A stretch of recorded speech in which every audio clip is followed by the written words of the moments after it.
right here. Sorry. Welcome back, everybody, to the Neoncaster Twitch channel. I am still your androgynous android game show host from the future, Nathan Blades / Caster. This has been amazing so far. I have been, goodness. Playing with new people is always a joy, and GMing for people is always a joy. So I am having the time of my life so far. I hope everybody is also having a gosh dang fun time too. What I'm going to go and do, because I actually had an error in our credits screen before. So I'm just going to go back to that. And hey, it's been updated in the ad break. There we go. Thank you so much to Viral Zone 13 for Amsterdam Silver Screen's character portraits. Beautiful job. Because we've seen all the character portraits now, I can actually tell you who to do. So Parikid Sosa did Ray Atsume's portrait. Emponian did Wick Herald's portrait. Jovan Chad did Walden Slipson's, and Viral Zone did a delightful Amsterdam Silver Screen. I do believe please do follow these artists as well as the our incredibly talented performers, because they all do fantastic work in the world of tabletop token art. Go support your local artists. Right. Yeah, cool. I can actually shout out something that Chad has done very recently. Please do. Chad did a good majority or dang near almost all the art that was inside of the TTRPG show Dice Suisen over on Stabbiness. And not only that, but he was also co-GM of that, which was really cool. I highly recommend checking it out. It's a calming and relaxing time. Is very, very good. Very, very good. It has an entire chapter about meta storytelling, which wondrous of things that I was also very interested in. Who knew? Yeah. Who knew that this could be possible? But yes. Please do tune into that show as well. All fantastic people. Right. With the credits and stuff out of the way, we're all back. Who would like to be the other person who will do our other side of the eye catch? Who would like to be the other person doing that?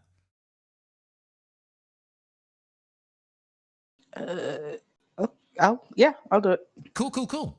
Wait for the music for a couple seconds, and then when you're ready, say Arcana Core in your most dramatic anime fashion possible.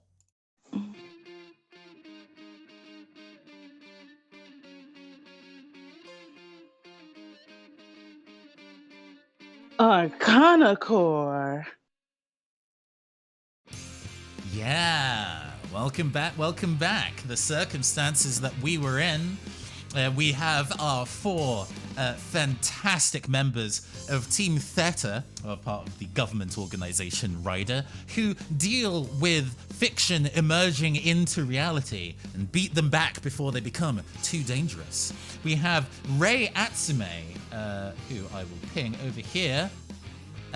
She is a bookseller by day. We also have Walden Slipson, Zamboni driver, and definite resident of the ice rink we currently find ourselves in, and secret super talented ice skater. We also have Wick Herald down here, who is a children's bowling instructor. That means that they teach children how to bowl, and not that they bowl with children or that they're a child themselves. Sorry, that joke was funny for me at least. And we also have the delightful Amsterdam Silver Screen cinema attendant and Prince in training. Yes. Yeah. We rejoin our heroes as they were about to sit down and watch the delightful production of Glass Hearts EX, the movie, on ice. But it has been rudely interrupted by these spiders from the world of fiction that have descended from the ceiling and are about, maybe, to attack. They are, indeed, shooting long red cables connecting things everywhere. It seems now is a time for action. Okay, So Nice. when we hit action sequences like this, where all of you are involved, we have the spotlight system.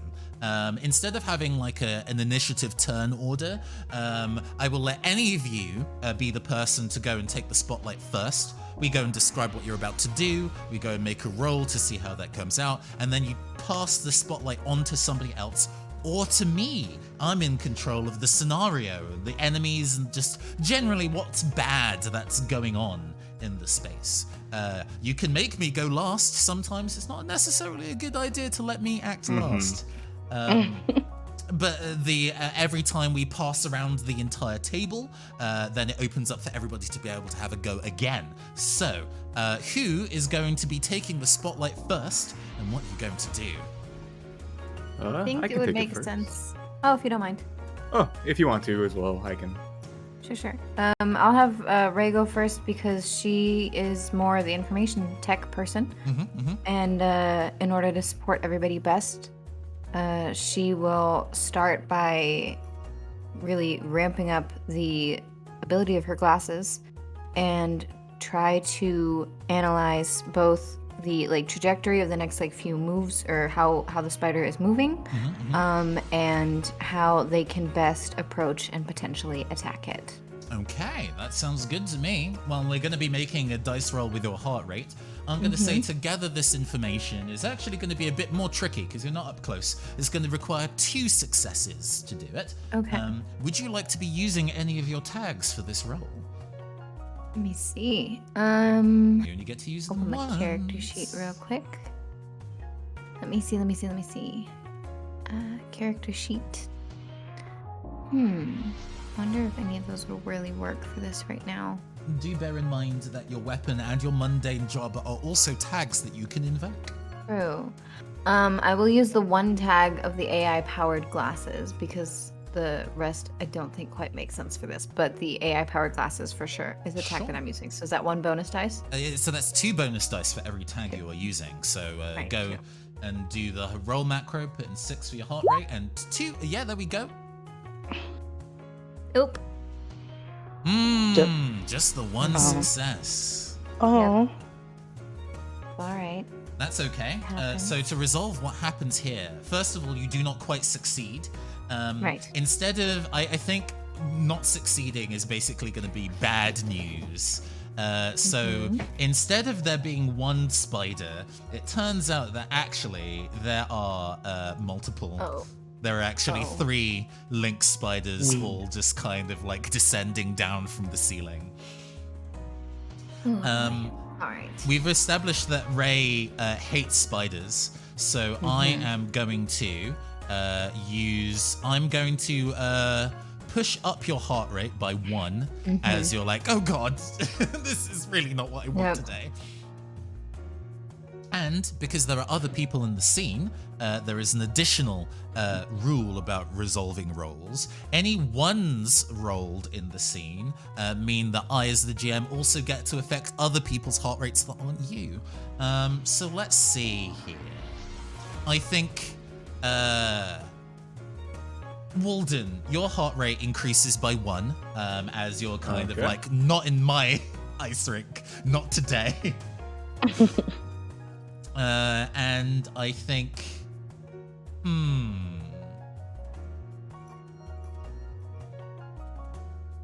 are you, how cocky are you feeling, Amsterdam Silver Screen? About these spiders? Oh, very.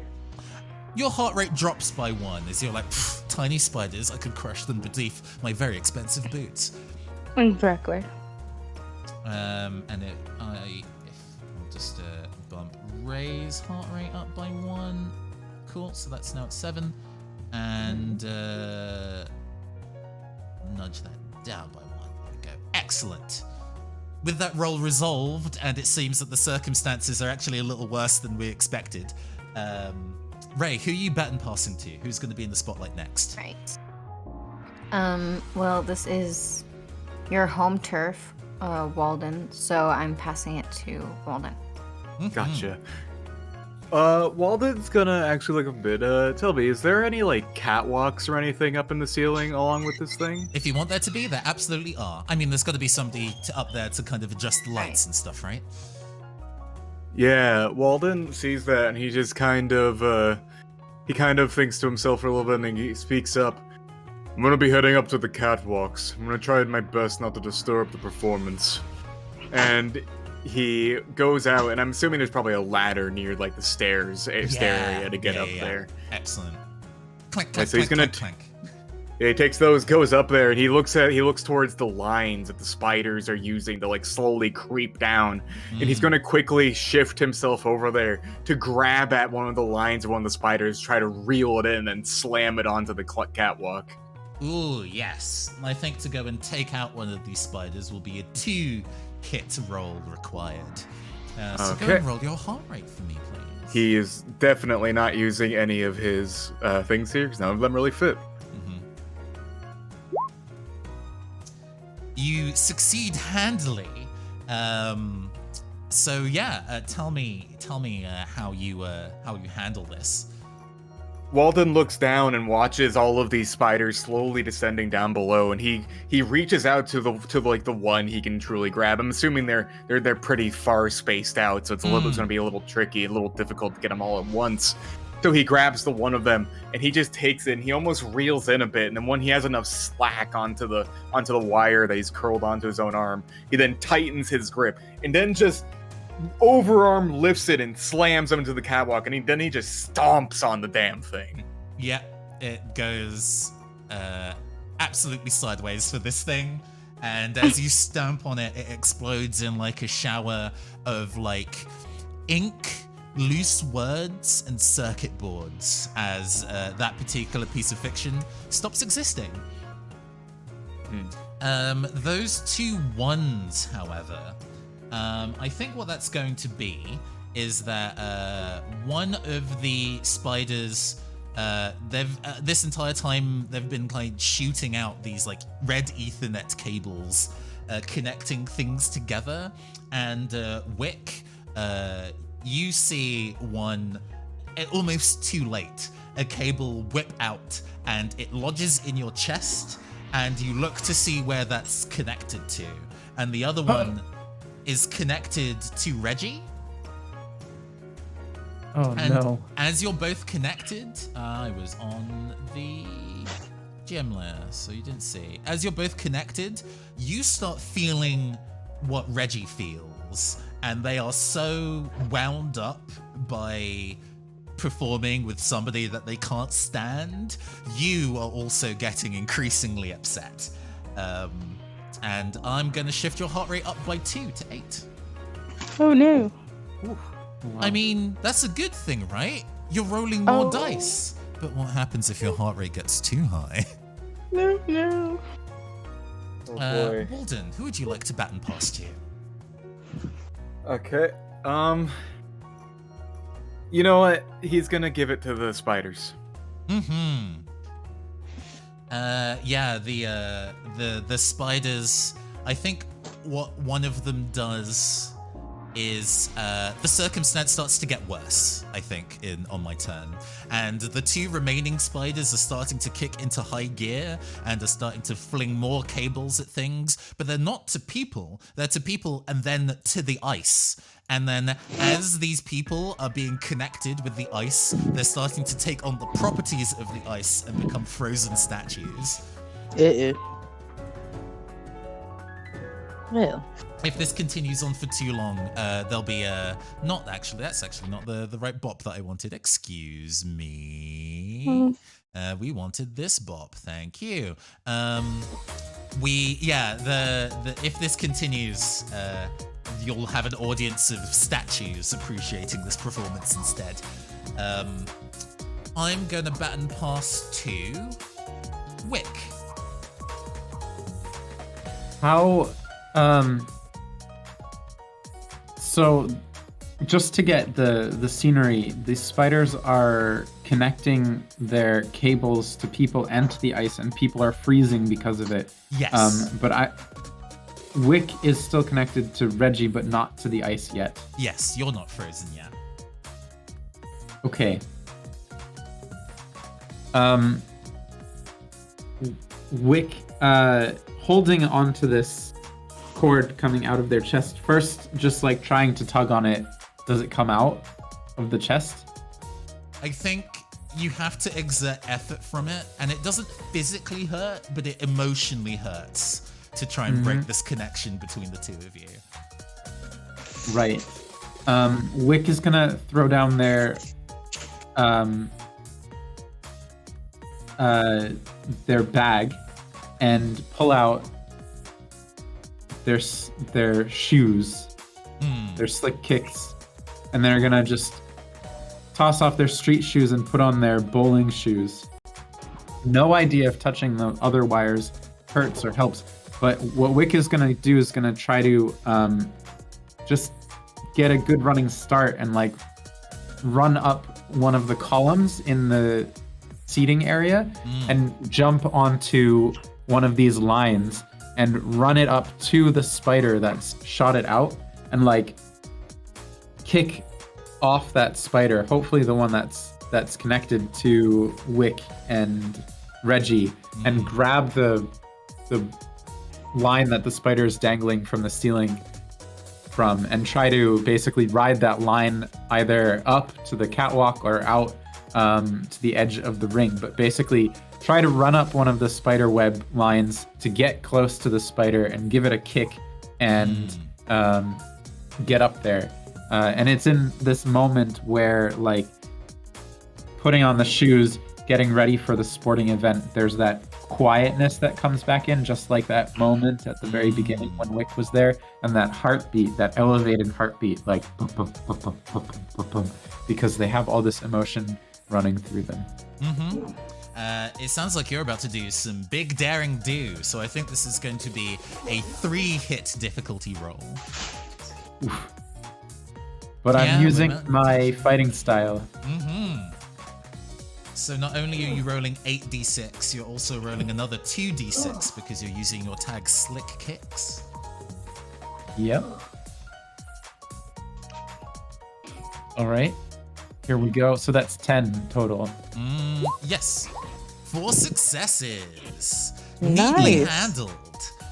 So yeah, we see you kind of like run up one of the columns in the shoes. It seems that while you're wearing these shoes, gravity and traction mean nothing to you as you sprint up the column and like do an elaborate backflip as you spring backwards and kind of clench on to one of the cables that this link spider has fired out from the ceiling, and you're kind of like riding around on it as the spider is bouncing up and down now that it's been grabbed. What did you want to do while you were up there? I wanted to... Is it possible for me to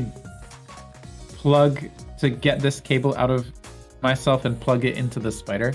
Oh, to like cause like a feedback loop or something. Yeah. Yeah, that like sounds a teen good. emotional angst feedback loop. Yes. You plug it into the feedback. You plug it in back into the spider, and it goes through. I mean, it has no face to emote really, but the way that its legs are wiggling, you can tell that it is having a serious existential crisis. One so huge that. Sorry, I love the pop. It just vanishes from the world, and there's only one person to pass to. Yay. Yeah. So, if you want to do it, Wick. I think, first of all, Wick is dangling there, holding the lion from that spider, and Wick will pass it. Look at a glance down to the last person, Amsterdam, silver screen. Yay. Amsterdam will take out his camera and the spider's pretty far from where he is now, right? Yeah, it's basically dangling over the middle of the rink, and you're still in the seating right now. Oh, okay, cool. Wick, you are holding a wire? Yeah, one of those red, like, spider web fibers. All right. Well, then I will have Amsterdam try to jump and grab onto that wire, and what's a good reference? Stripperella style. Turn around, face the camera to the spider, and use 3D explosions. Tell me a little bit about your particular weapon of choice and why you're able to use 3D explosions. It is a projector, a basic cinema projector that points out, and it does different things, stop record, basically like a kind of camera. If I can, at the same time, I will use homoerotic tension as I'm on that wire. You're gonna wow the crowd with the. I mean, I like this. You get to roll 4d6 on top of your regular heart rate. So the odds of this are looking pretty good. So you're gonna use this 3D explosion as you explode this final link spider, but do it with the grace and elegance of a Bayonetta-esque individual. Yes. Roll them bones for me, please. So to roll, do I just click roll at my character? Again, at the kind of macro area next to the gear in the top right, heartbeat roll. Your heart rate is 5, and you have 4 bonus dice because you're using 2 tags. Yay. Okay. I'll see if this works, because it still says my heart rate is 10, even though I know it's 5. Yeah, the character sheet is unfortunately a little fiddly, but there is a macro to do it. Separately. Oh, I guess you wouldn't have done so before because I rolled for you when you were still getting your tech set up, huh? Yes. No problem at all. If you go to that tab next to the gear up top that has macros, and the first thing that you should see is a name that says heartbeat to roll there. Yes. Yeah, just click the die next to that, and that will be separate from your character sheet, and you won't need to worry about it. Okay. Heart rate 5. 5. Submitting. Okay, and bonus then 4. And just pick roll. Sorry. Yeah, once you've hit that bonus of 4 dice, then hit roll, and you'll roll the dice. Bonus. Yes, bonus 4. Oops. That's 40. Nope. That's too many. I mean, theoretically, in this game with 4 players, one person could roll 40 dice. I know. Oh no. I didn't get any success. Oh, I got 2 successes. 2 successes. Yeah. No, you took that. So many ones. I don't think I openly said that this was a 2 success roll, but you definitely managed that. Okay. Wick, you have the ability to shift your heart rate up or down by 1 if you want to. I've shifted down by just 1. Yeah. Fantastic. I got it. Okay, so you succeed. So tell me how this, as the chat has described, homoerotic wire tension to... Very good, by the way. Very good. And your 3D explosions to defeat this final link spider. All right. So, like a shiny, with the sweat, the anime sweat, leaned back, hold on to wire, legs up, pulls out camera, hangs upside down, turns around, blows a kiss to both Wick and Walden and Ray, of course, and then pulls out the camera, turns it to the spider, one big moan, and then bam, explosion. Wow. Don't worry, kids. The kisses were friendship kisses and nothing else. Yes, friendship kisses. Solidly established that.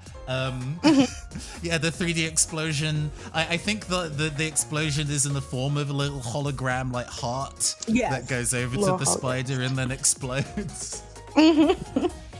Exactly. And the 3 of you are relieved that the friendship kisses do not explode. As this link spider destroyed. And there's like a weird silent tension in the space as it seems the audience just kind of like stare as some of them like thaw out these connections now dissolved between them and the ice. And then they just start rapturously applauding, absolutely going ham, just going absolutely wild. A lot of these people are people who were fans of the video game and have now gone to see the ice show. So being gamers, a decent number of them are indeed pogging right now. Great. To resolve your dice roll, you succeeded. So do you want to shift your heart rate up, down, or keep it as it is? I guess I should shift it down. Okay, sure thing. Oh, shift it up though. You can right click on your heart rate and then choose multi-sided, choose side, and then you can set your heart rate there, or I can do it for you. Either is fine. There were also 3 ones that were rolled as part of that roll, and I think as this last spider is destroyed, the other members of your party calm down and their heart rate drops by 1 each as they're like, okay, it's been handled. If y'all are all good to drop your own heart rate by 1, please. Thank you very much. Okay. Can you drop mine down? Sure, no I'm problem. sorry. No problem at all. Thank you.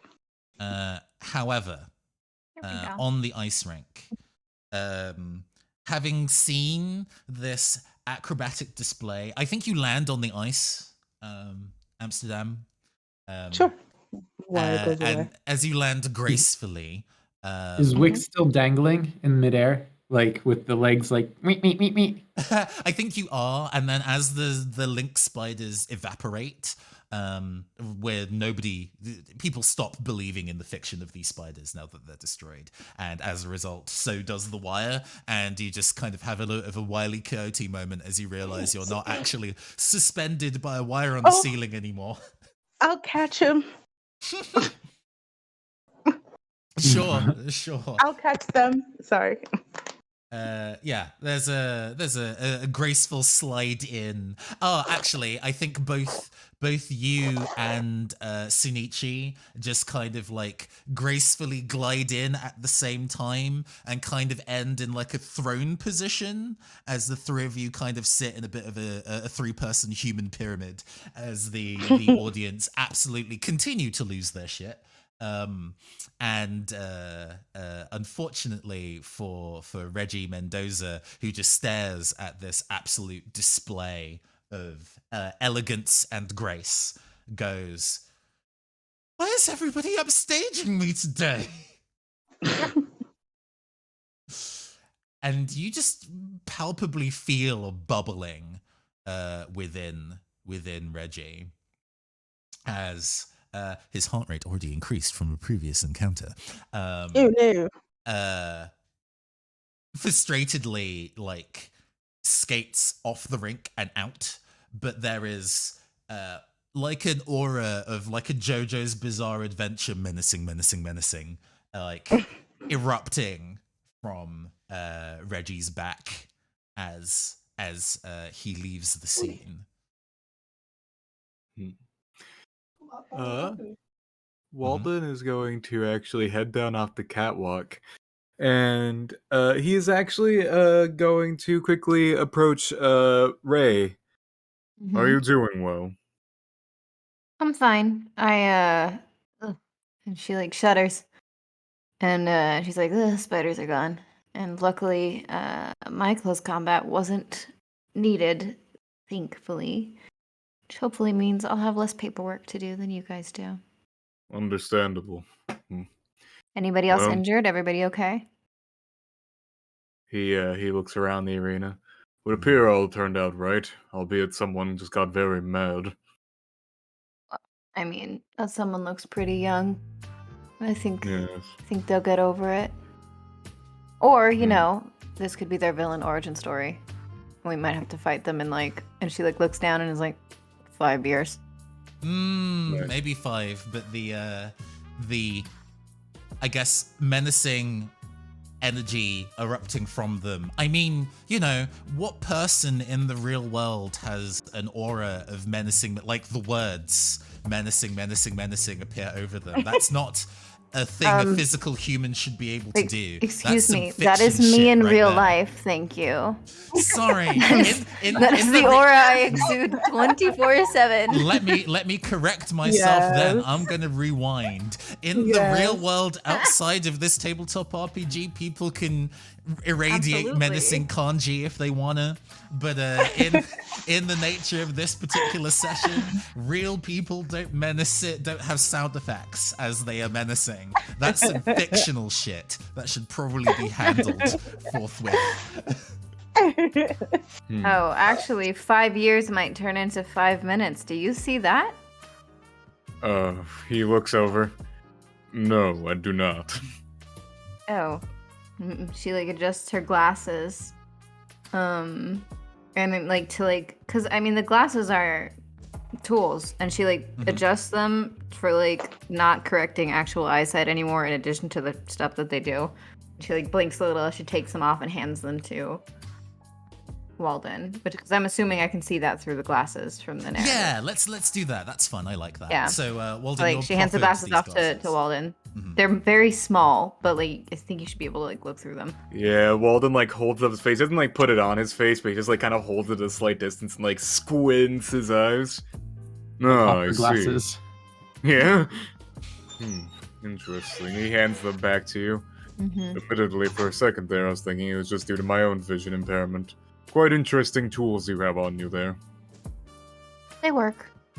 And so with this, like with that, she like pushes the like 2-fingered glasses thing up, so her eyes are now completely hidden by the glare of anime glasses. And she like zooms in on this kid to get a better read of what is happening down there. Yeah, it feels like there's like a palpable trail that is leaving as they're storming out of the space. The menacing like sound effects are like lingering in the air, almost like a trail behind them as they've marched out of the space, meaning that they could potentially be tracked if you're quick about it. Yeah, so Ray doesn't have time to explain much, just like makes like a little hand sign of like, if you can follow me, but she like takes off after this kid because they are like a bit of a distance-ish, so she does have to like kind of hurry. Walden nods and he follows behind. All right. He feels somewhat responsible for potentially beginning the speedy upstart of this child. God. The jokification of this child. So fast.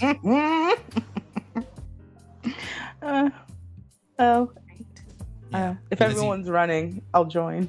If I just see them. Wick, who's still on the ice and uncomfortable with all of the public attention, tries to get off the ice and does one of those like wham, because this is not their sport. And they get to their bag, which has a distinct ball shape in it that they carry with them.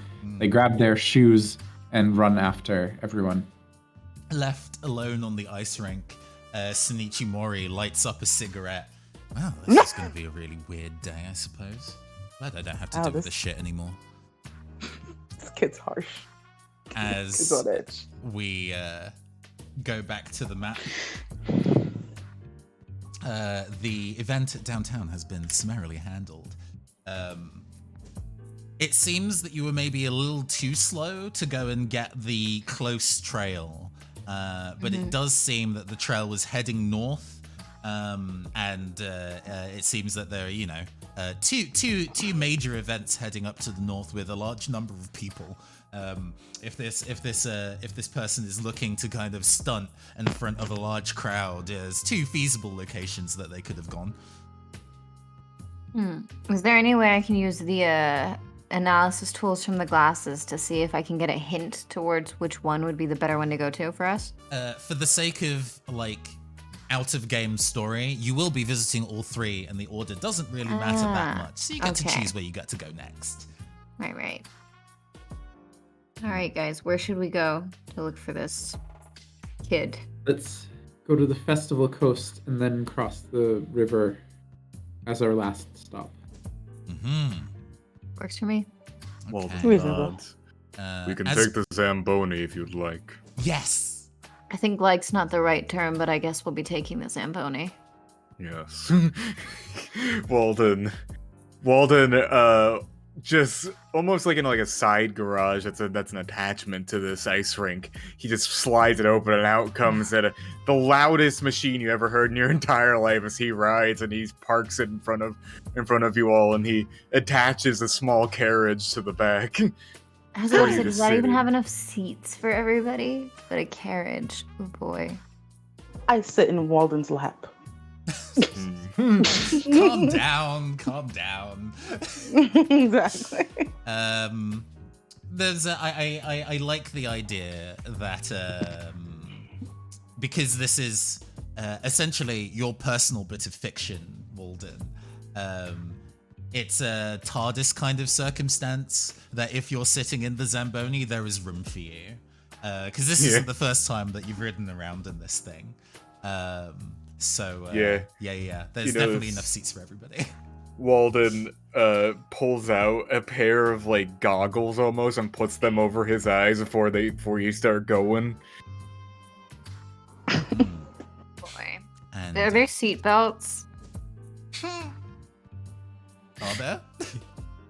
Oh We all no! die. No. Okay, so Ray is like white knuckling the seat that she's in Mm-hmm.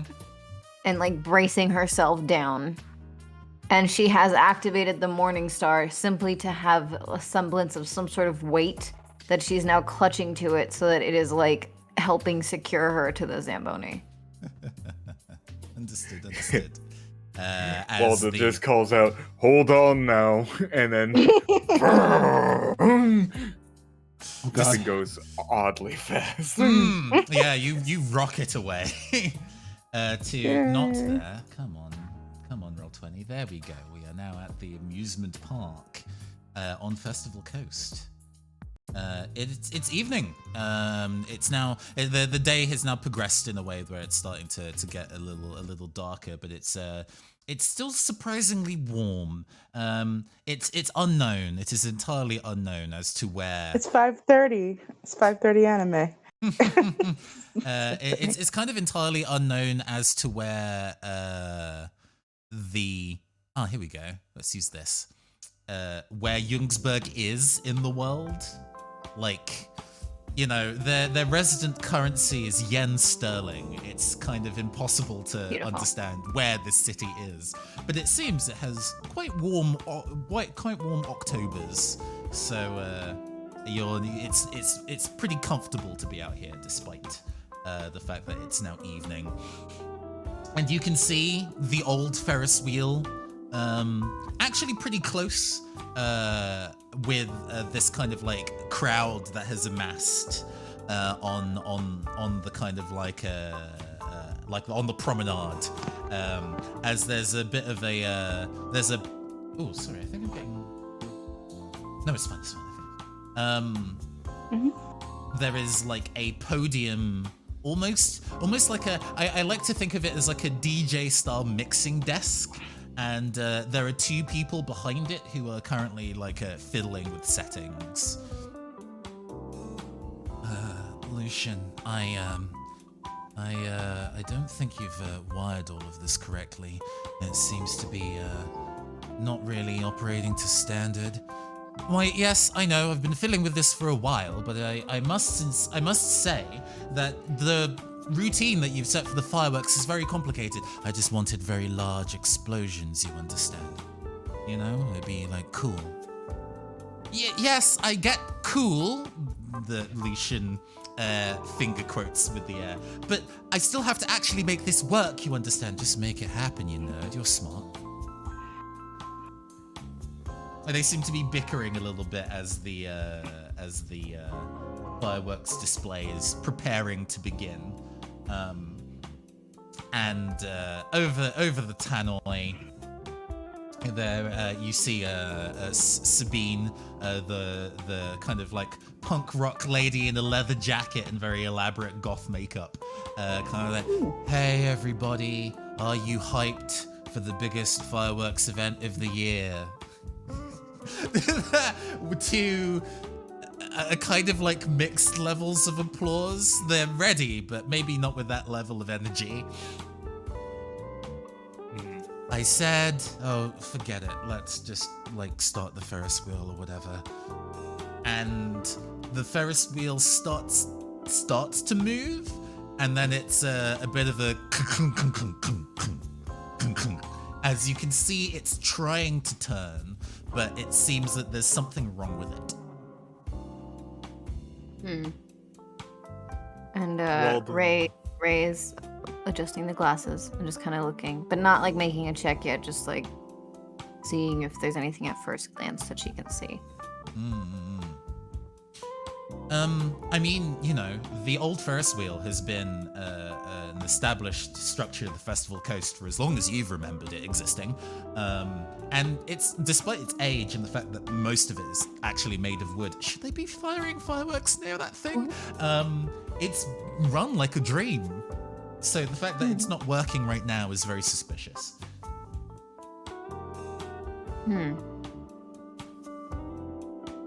I pass Walden on. looks at the rest of you and just kind of like shrugs a bit.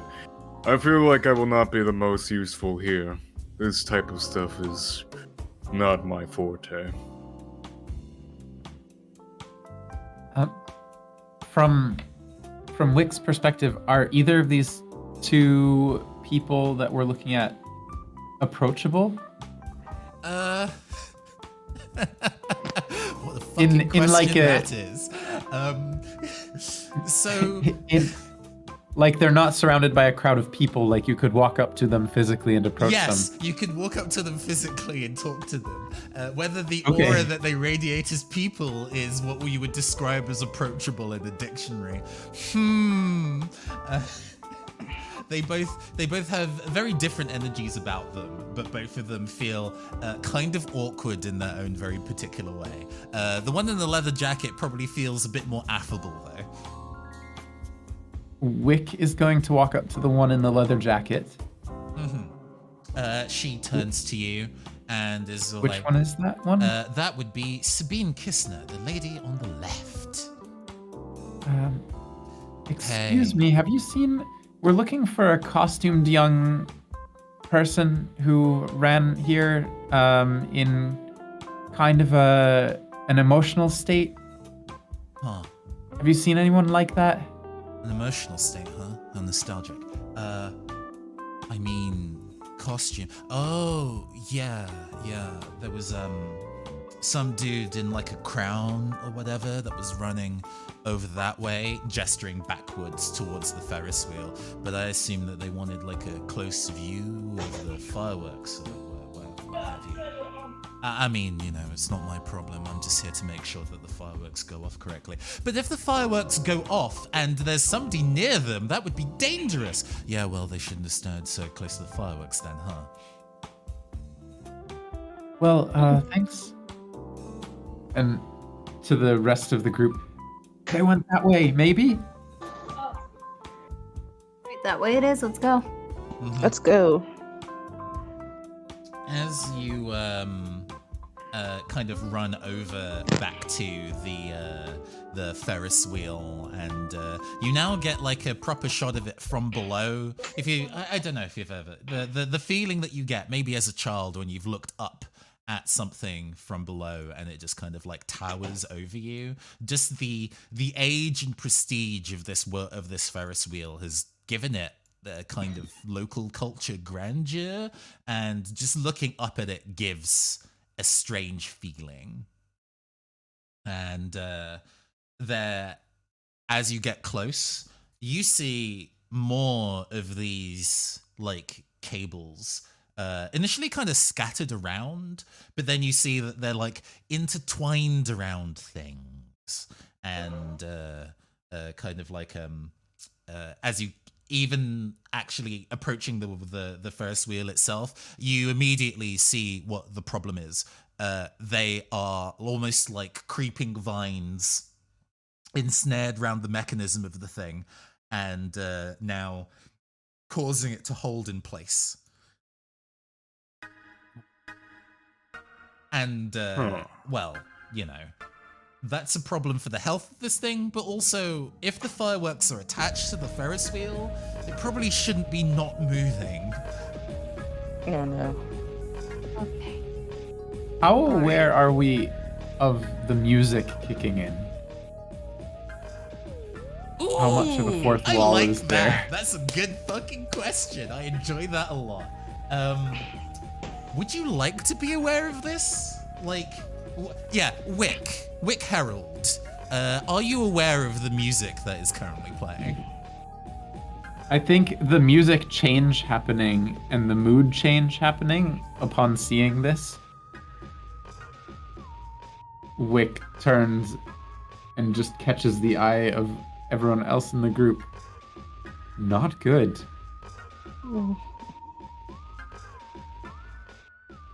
I mean, this is why everyone should just go to the cinema. We wouldn't be doing this. Ferris wheels are dangerous. Okay. Ray activates the glasses. Still has the fully activated Morningstar in her hand. Just hasn't deactivated it at this point. And I'd like to. Sorry to interrupt. Mhm. As you, No, go ahead. I think as you were running through the kind of like crowd to go over to the Ferris wheel, somebody sees the Morningstar you're carrying and say, "Hey, cool glow stick!" As you just kind of keep going. And like under her breath, she goes, "It's not a fucking glow stick." But like doesn't stop, doesn't do it because like this is too much to do. And is activating the glasses. I'm only at 6 now, but I think it should still be okay-ish. But I'd like to use my abilities to see what part of the Ferris wheel we need to go to fastest to like fix it, or at least to have it move or detach from the fireworks, whatever helps us most. Sure. Just I think that's a pretty insight check. easy. That's a pretty easy task. So this is a one-hit roll. Right. My heart rate is 6. And then I'm gonna use one tag, my glasses tag. You have already used your glasses. Oh, I You already cannot used it. use That's right. again. Okay, ignore that roll. Ignore that roll.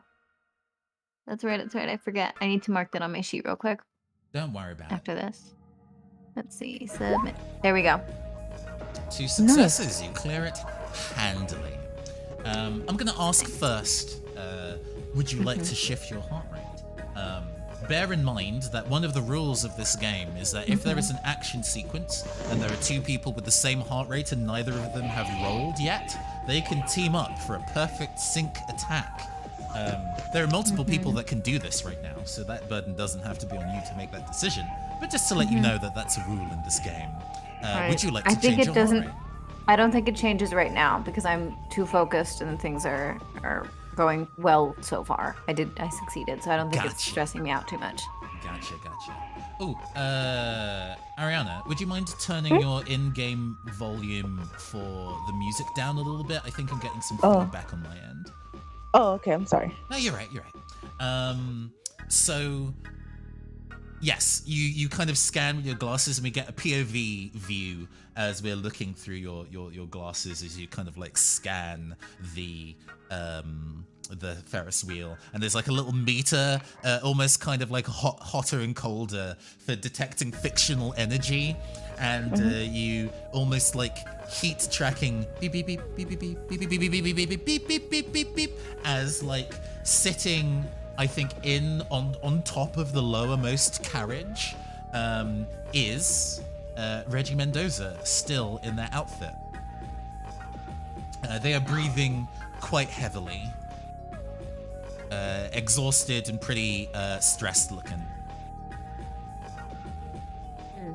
Okay. Well, I point out everything that I see to the group, so everybody's on the same page as well. But oh boy, that kid looks rough.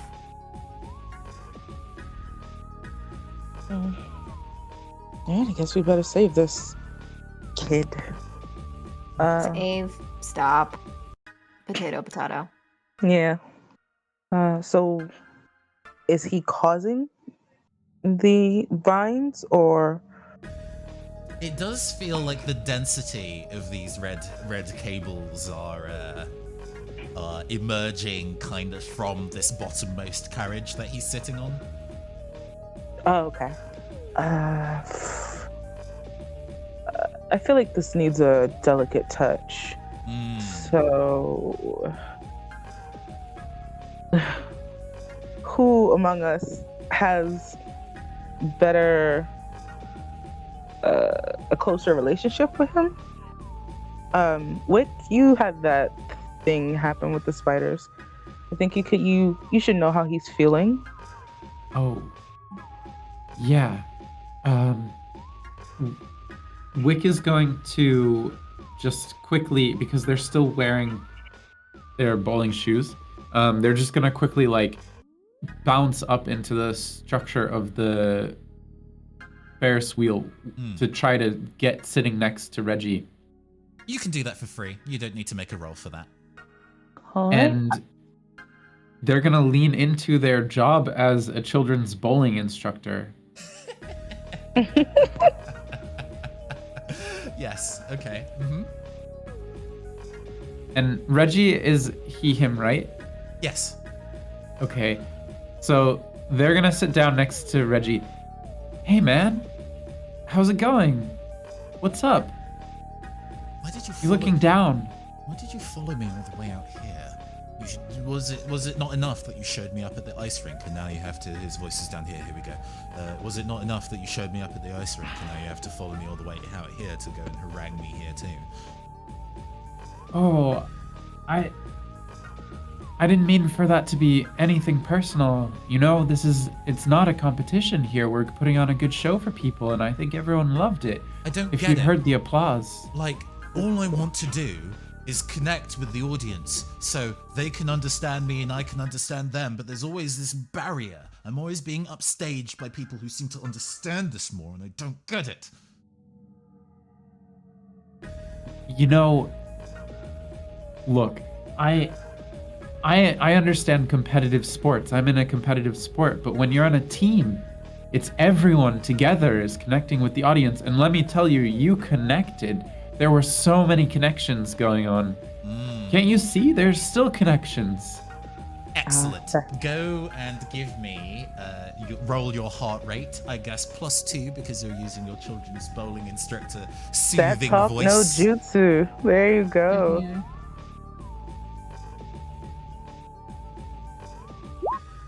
Let's go. Let's go. I was gonna say that Reggie is putting up resistances where it's gonna be a 3 success requirement, and you hit 4. You hit 4. Yeah. So that reaches Reggie. So first up, do you want to change your heart rate? I would keep my heart rate where it is. I don't know. We're not in an action scene, are we? We are not in an action scene right now. Okay. Totally calm, normal. Deal with these kids all the time. And Reggie is kind of. I guess it's all about being able to. You're right. Connecting with people like that is, I think, that's important. It's important. I guess. I guess these days it's been, if I think about it, it might not necessarily be so tricky to go and connect to wider people. You know, I mean, all you have to do is kind of find somewhere in your art to just reach out and touch them, and I mean, and he extends a hand towards you, and you can just see manifesting clearly that this exact red cable that you've been seeing all days is kind of like emerges ghost-like from his wrist and starts snaking towards you. We can just understand each other. I can make sure that everybody just understands each other, and then we don't need to go through this kind of thing ever again. You know? Wick will, I think, try to dance back subtly, not looking like they're trying to get away, and be like, whoa, gotta take it with each person as an individual. Yeah, but I don't have time. If I'm going to WoW, and at this point, like, his voice has like almost like an artificial blurring on it. There's like a tone underneath his voice that's like a humming. But I don't have enough time to do something like that. I have an entire audience to captivate. Team, back up. All right. Ray also like comes over, and is like, what's up? What's happening? She's not the best at like speaking to people, but like sometimes the matter of factness helps people. He's manifesting. Oh. Yikes. Okay. Kid? To see if there's like any reaction. Yeah. Reggie jumps down from the top of the carriage, and it's interesting. All of you, when you're, dealing with fiction, doing feats of superhuman strength are actually pretty easy for you. That kind of like leap that Wick did, getting them over to the top of the carriage, was effortless. So the fact that Reggie just kind of jumped off the carriage and landed cleanly, neatly, barely having to, stagger or anything. They're just a neat, like almost landing from a gymnast leap, was a surprise. And Reggie smiles at you very willingly and says, "Well, I'm actually pretty good. Had a good talk, and I think my perspective on things has changed. But I'm busy. I need to spread the word of positive connections. I need to start with a pair of people at a time. That makes sense. That makes sense." We didn't tell you to inspire a cult leader. Jesus. And he sprints away from you all back towards the crowd of the fireworks watchers. As the kind of like cords wither away from the Ferris wheel, and the Ferris wheel is no longer ensnared and starts to turn smoothly again. Okay. Well, good thing is the Ferris wheel is fine. Other thing Now is we're in the middle of a fireworks display. that also, and yeah, I think we just made the next mommy's little cult leader, so that's gonna be interesting to see. I'm so But yeah, sorry. we need to get out of here. Oh, I'm so sorry. I'll tap his head. It's not your fault. You could have known better. Yeah. I mean, won't lie. Kind of tempted to see how this explosion will start, but No.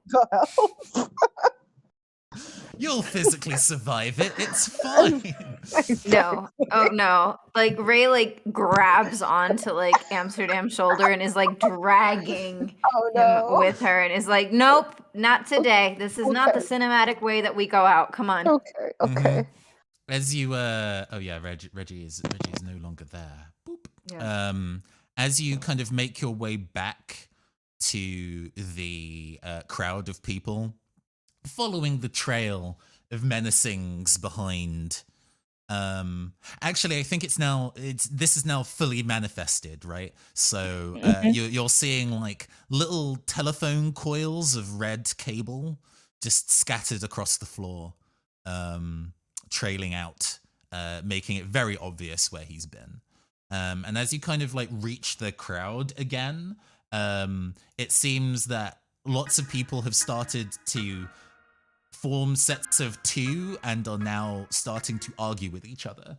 Or at least on the stage, Sabine and Lucian are like, "Are you actually going to try to be a better leader at any point? You've been failing to be a leader this entire time that I've known you. Well, you just keep being a delinquent and stirring up trouble for the sake of doing absolutely nothing in the greater scheme of things."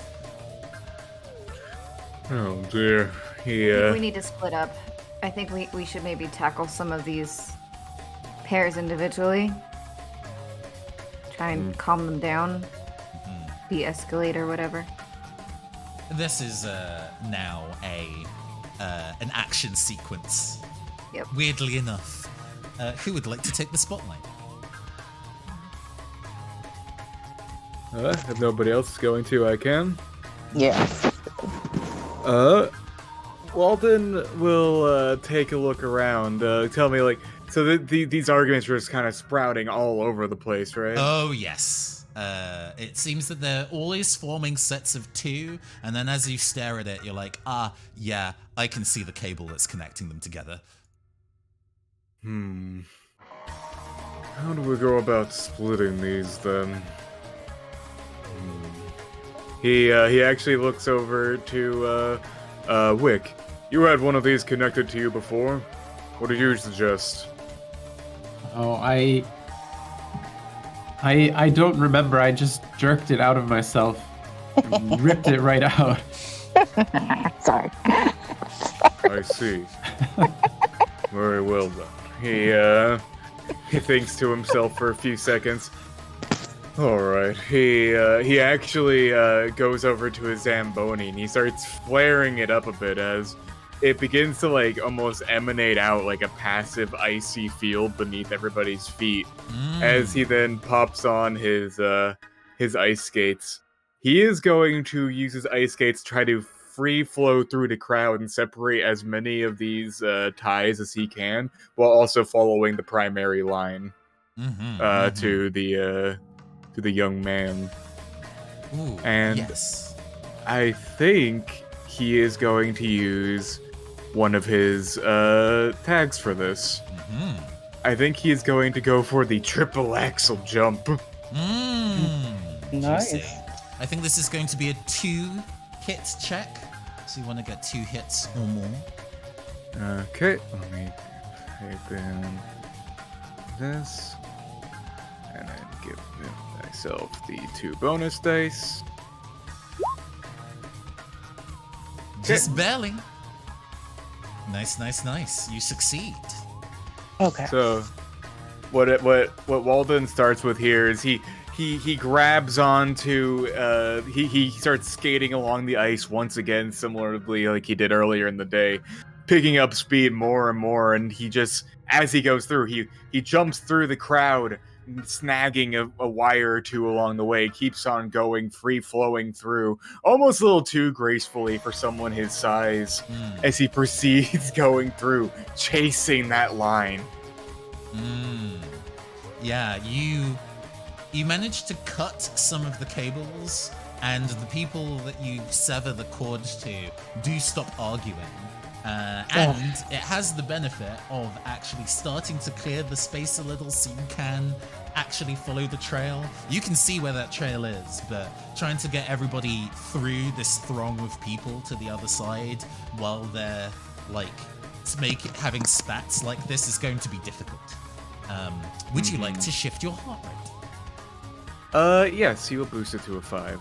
I'm going to baton pass it to Ray. Absolutely. Okay. Oh, one last thing before Ray goes and takes their go.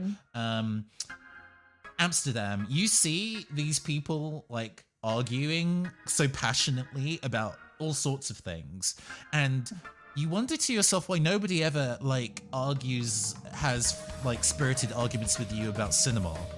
Yeah. And it bums you out, and your heart rate drops by 1. Cool. Ooh. It's actually very appropriate. Take it away, Ray. Right. I'm spacing a little in the confusion. Are the 2 on stage still fighting? Oh, yes. Okay, so I'm gonna head over to them because I'm like, well, I don't know, maybe if I can take them out, at least, people won't be able to hear them because they're probably still mic'd up and on stage and all that shit. And it's like, let's take them that out. argument is definitely being broadcast to like everybody. Yeah, in let's this take them place. out. Let's take them out now. It's like, okay, so I put my glasses on towards the as I like get in there, I like activate them just in case. I put the Morning Star away. Because I don't think I need it, so I don't summon it anymore. Unsummon it, so to say. fizzles out nicely. This is a cool little anime effect of the crunchy, staticky noise of it fizzling out. And I go up closer. What do I hear of their argument as I approach them? They have now started to move into an argument over, well, my mythos was so much cooler. After all, it was an entire library. It was the reams of books and nerdy shit. I was inspired by a wide range of incredibly cool anime that appeared in Fate. Mordred is the coolest mythos, and couldn't persuade me to do otherwise. This is a nonsense conversation that they're having. Yeah, are they fucking fighting about City of Mist? Yes. Oh my god. Right? Like cracks her knuckles. Can I get a good hold on the cable thing without them noticing? Or are they gonna? I think are that they are they too enwrapped in their argument? I mean, I think the outcome of whether you manage to do this cleanly or not is the other side of the roll. I think so. Let's go make a roll. Sounds great. 6, and then let me see. Do I have any unused tags that I think fit for? Oop, that's not my character. Maybe, yeah, okay. I'm gonna not, because I think the only tag that I think maybe makes sense, I think it probably makes sense in a different roll, so I'm gonna do a straight roll. Oh, wow. Yeah. Okay. I always keep forgetting to set the difficulty. I say it in my head and then don't say it out loud, and I apologize. I was going to set difficulty 2 for that. So you exceed. Exceed. So you do, not only do you make a stellar success, because you have 2 exceed points, you get to change the hearts of other people in the scene by 1 beat per point. So tell me how you resolve this scenario up front. Right. So as I grab onto the cable, I lower each of their heartbeats. So I had how many access points did you say I had? By 2. I mean, you can also apply that to your fellow players. You don't necessarily need to apply that to the NPCs. But I think everybody else is at a medium to a bit low already, and I don't want to mess anybody up right now. So I'm gonna drop the 2 arguing people's heart rates down a bit equally, so that they are hopefully a little bit more calm as I yank it out. And just now I'm standing between them, and I'm like, hey, you guys can like different things. This is not so dramatic as to argue about it specifically, certainly not on stage. There is a slow realization as both of them realize that they were mic'd the entire time. Oh no. Oh no. Who would you like to pass? Oh, you succeeded also, so would you like to change your own heart rate? Yeah, I'm gonna bump it up 1 because that was a little bit nerve-wracking. And I feel like I'm also getting to be a little bit annoyed by how much young person nonsense I've had to deal with today. So I'm like, this is too much. All these well-drawn teens have so many issues. Yeah. So I'm a little bit more agitated, but I pet them on the shoulder kind of and just go just chill out a little. I guess there's no point. Also, and then I turn to the one that was talking about anime, and I'm like, I'm not gonna lie, not the coolest character in that show. And then I just walk away. Sabine says nothing as you walk away. Who would you like to baton pass to? Right, I pass to Amsterdam. So, a note, Amsterdam, when your heart rate is low, you can't necessarily do as many huge things alone. But you can still do for small things that might make stuff easier for other people, for example. And those might have an easier clear rate. Okay. Just to let you know before you go and do a big thing and they ask you to roll a 4 difficulty check that you can't physically manage. What should I do? Okay. I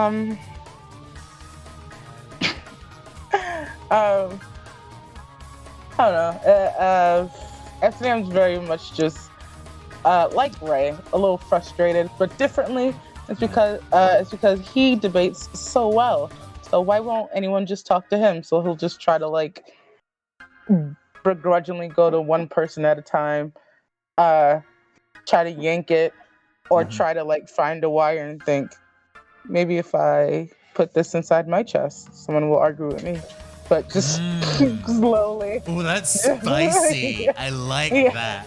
Yes, please roll. Heart rate increases again.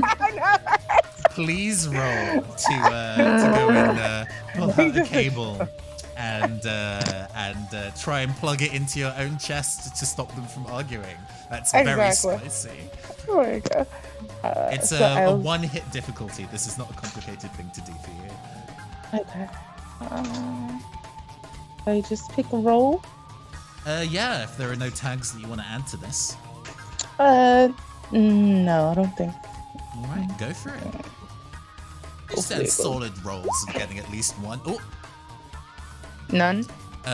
You rolled your own token, which... sorry. No, sorry. you're good. I'm sorry. I've just rolled this d6 and the result is Amsterdam. I think that means I win. Good day. I think everything is 0.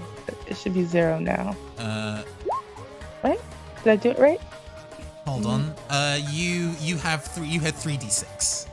So your heart rate is 3. You did the right macro, but yeah. Oh, okay. Heart rate. Oh, if you had 0 as your heart rate, a different thing would be happening right now. Exactly. No bonus die. Okay, cool. 2 successes. Yeah, you fully succeed. Yay. So, yeah, you pull out this red cable between these two people arguing and plug it into yourself. Does somebody want to go and like give a prompt for what this other person's like emotional state and topic of argument is? I'm willing to take suggestions from the floor. I feel like they're discussing something that would really set off Amsterdam as a cinema lover, which is that it is better to shoot on digital than on film. Oh, totally. Oh, so blessed, you found somebody that was actually having an argument about cinema. You listened into the conversation, was like, this could be me. And you connected yourself in. Cool. How do you take this conversation? We don't need to roll for it, but like, is this actually what you wanted, or does this suck to have? Oh, it's definitely what he ever wanted. More than anything. It's like, finally, people get to listen to his thoughts about cinema. Sure. Right? I think that sounds like you increase your own heart rate. But... yeah. Sure. Would you like to pass it over to either me or Wick? I'll pass it to you. I think at this particular juncture, because Sabine and Lucian have stopped arguing, they kind of realize that like, oh yes, we were about to start the show. Yes, indeed. I think, are you party people ready for the fireworks show of a lifetime or what? I'm tired of this. And Sabine just slams the go button on their kind of like mixing deck, and these fireworks start exploding in short order. And it seems like this sudden noise is almost like a clearing feeling. You know, when you're deep in your thoughts and then something jolts you and you're like, oh, and then you stop thinking about the thing that was taking up your brain space before. And you actually see a lot of the strings between people evaporate. And it seems that that moment was enough to get everybody to stop arguing. And as everybody moves looking towards the Ferris wheel, the old Ferris wheel. It's an old Ferris wheel. The path that Reggie Mendoza took is a little bit more clear. The way forward is ahead. Wick, sorry that the turn, this particular action sequence didn't necessarily directly involve you, but we can just have you at the top for the next one. It's all good. Yeah. The road forward is clear. Walden is already heading his way through. With the festival coast cleared, it seems that the true to type Reggie is actually heading towards all of these locations that are gathered with lots of people. And it seems that there is one major event that's still going on for the Electric Arts Festival. So that must be where they are. Boy, we have to get back on the Zamboni again. You probably do, yes. Zamboni. It's such a fun word to say. Yes, it is. Yeah, before you even think of it, you could just hear it in the distance as Walden pulls it up to the side, like a creeping specter in the back of your mind. Without a word, Ray just plops back down and activates the Morning Star, and in the free hand is just white knuckling the seat again. Oh, I sit on top of the Zamboni as the front. You're riding like a hood ornament. Yep. Oh, I like that. Choose side. This is the one. Marvelous. As you head all the way over to the industrial district. Hopefully, the background will change. Please, I beg you. Thank you. As you reach the community center in the industrial district, the building is actually kind of unassuming. I mean, it's just a community center, but it is one of the few actually still operating. There was a push in the past when the industrial district it used to deal in steel and heavy industry. That was no longer a big case for the city anymore, and all those warehouses and buildings and stuff ended up needing to be used for everything else. A lot of corporations came in and tried to kind of establish themselves, and they tried to buy out a lot of the old buildings, including this community center, and the locals said absolutely fucking not, and defended the building quite fiercely.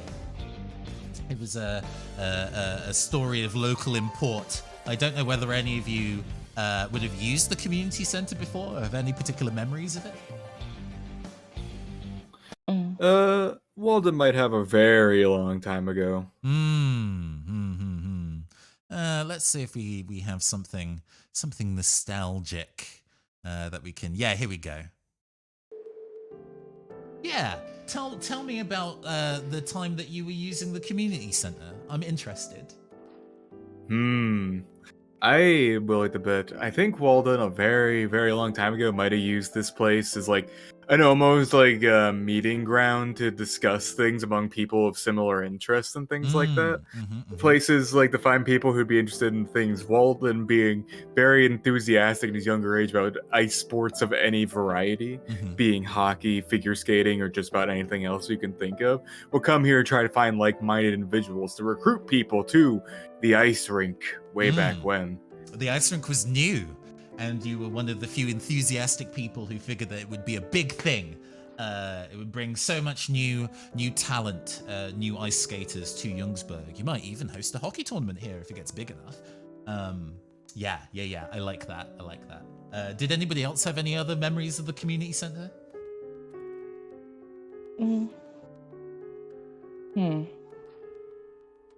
I feel like this place is Amsterdam's little dirty secret. As much as he sings the praises of cinema and so on and so forth, this is where he puts on his Marvel cap and sunglasses and hangs out with the other people. Just to make sure. It's just a good environment and he just loves it.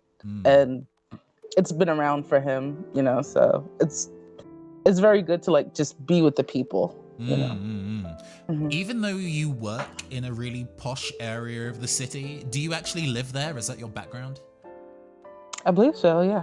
Sure, cool. I think if you'll allow me to editorialize, we get a bit of a memory of like a lot of the kids when you were in school refused to share interests with you, or like, you know, the stuff that Silver Screen is into just isn't trendy. And it turned out that the community center was doing an independent artist film night. Amateur filmmakers from across Youngsburg showing off their absolutely zero budget projects. Yes. And you went and you discovered cinema. Exactly. Love it. Today, orchestra. as the kind of like as you, I guess, or you definitely know because you know that the cinema is having an electric arts event tomorrow. On the itinerary today at the community center is a gigantic UV paint graffiti wall. And it's a temporary fixture. They've put up lots of kind of like plywood along one side of the building.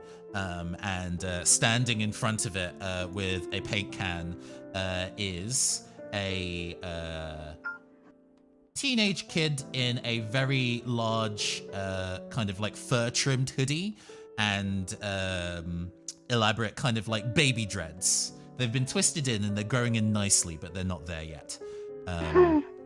As he is like working on one of the... He's got a spray can in one hand and is kind of like finishing off a piece. And then there are two other people beside him who appear to be his parents.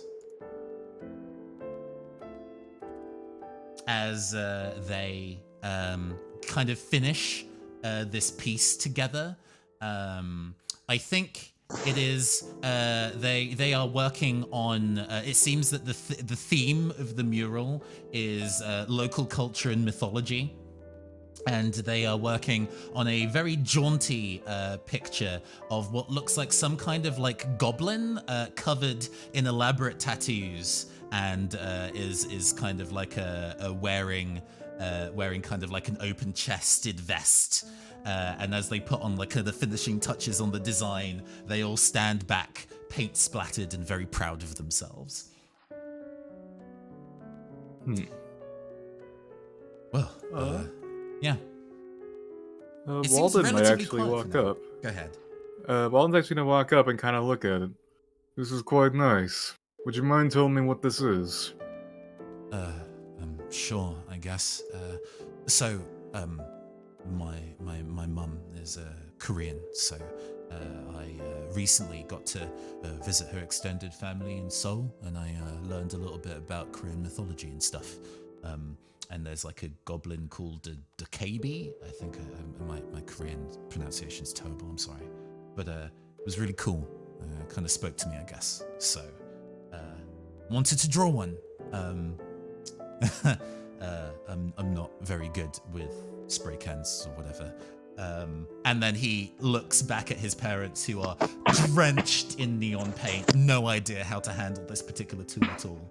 But it seems that my folks aren't particularly good at it either, so I guess it's cool. And the smile that he gives is very small. It doesn't look like he's the kind of person who smiles often, but the small smile is nice, at the very least. And there seems to be a lot of people who are either painting things themselves or are kind of crowding around and looking at the art. Weirdly enough, actually seems that your target is nowhere to be found. But it's just chill for a moment. And you have a moment of downtime. Does anybody actually paint anything? Entirely out of character and tone for the moment. Does anybody feel like painting anything? Ray will paint something. Mm-hmm. She doesn't mind doing the occasional artistic thing. What'd you paint? You. I think she paints a little tree. Something very simple. Very like, you make it, you look at it, you go, yep, that's a tree. She's not the most creative. She mostly just does it because like going through the motions of something and having a finished product is a very satisfying thing. It's not a creative outlet so much as just like a quick little meditative thing to do in between. Helps focus. You struggle when you start to paint the bark and realize that, oh yeah, this is all neon paint and I don't have brown for the tree trunk, but we'll navigate this. We'll get through it. I think the whole thing might be neon green. Nice. The whole thing. Just absolute eyesore of a painting. Wick, Wow. you said you wanted to paint something as well? Yeah.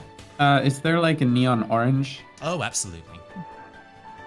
Wick kind of uncomfortably watching other people take paint cans, picks one up, walks over to the wall and just sprays in tiny letters Wick, and then like a round orange bowling ball.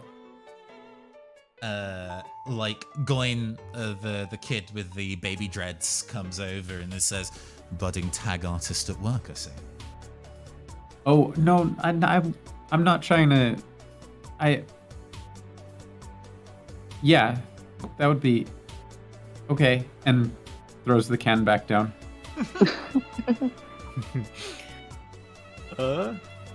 Yeah, I think Walden will try to paint something. He don't get to do this type of thing all the time, after all. He is going to attempt to paint a Zamboni. Oh, We're all so inspired here. all very inspirational people. Can I actually give a roll to see the quality of this? Absolutely, you can roll to paint. I'm very down for that. Nice. I'll see my base heart rate here. Oh. It's alright. No. Yeah. It's alright. It's You get what he's going for. It definitely is a vehicle, and it is definitely electric blue. He nods at it. He has a strange sense of self-accomplishment in this moment. Nobody can read this. Do you paint anything silver screen? I guess I might. I draw a silver screen around everyone's drawing to make it look like it's on a movie theater and recorded by a camera. Sure thing. I like that. Yeah, this surprisingly like uncharacteristically chill moment, and you all kind of stand back and catch a moment of just your handiwork together. And it isn't long, annoyingly, until you start to, like, well, you hear the music stop first. Like, why did the cheerful music kind of kick in uncharacteristically there? That's already a little strange. But what is also reasonably strange is the fact that the tendrils of like cables starting to kind of wind themselves through the grass towards the kind of like wall of painting. Oh God, he's back.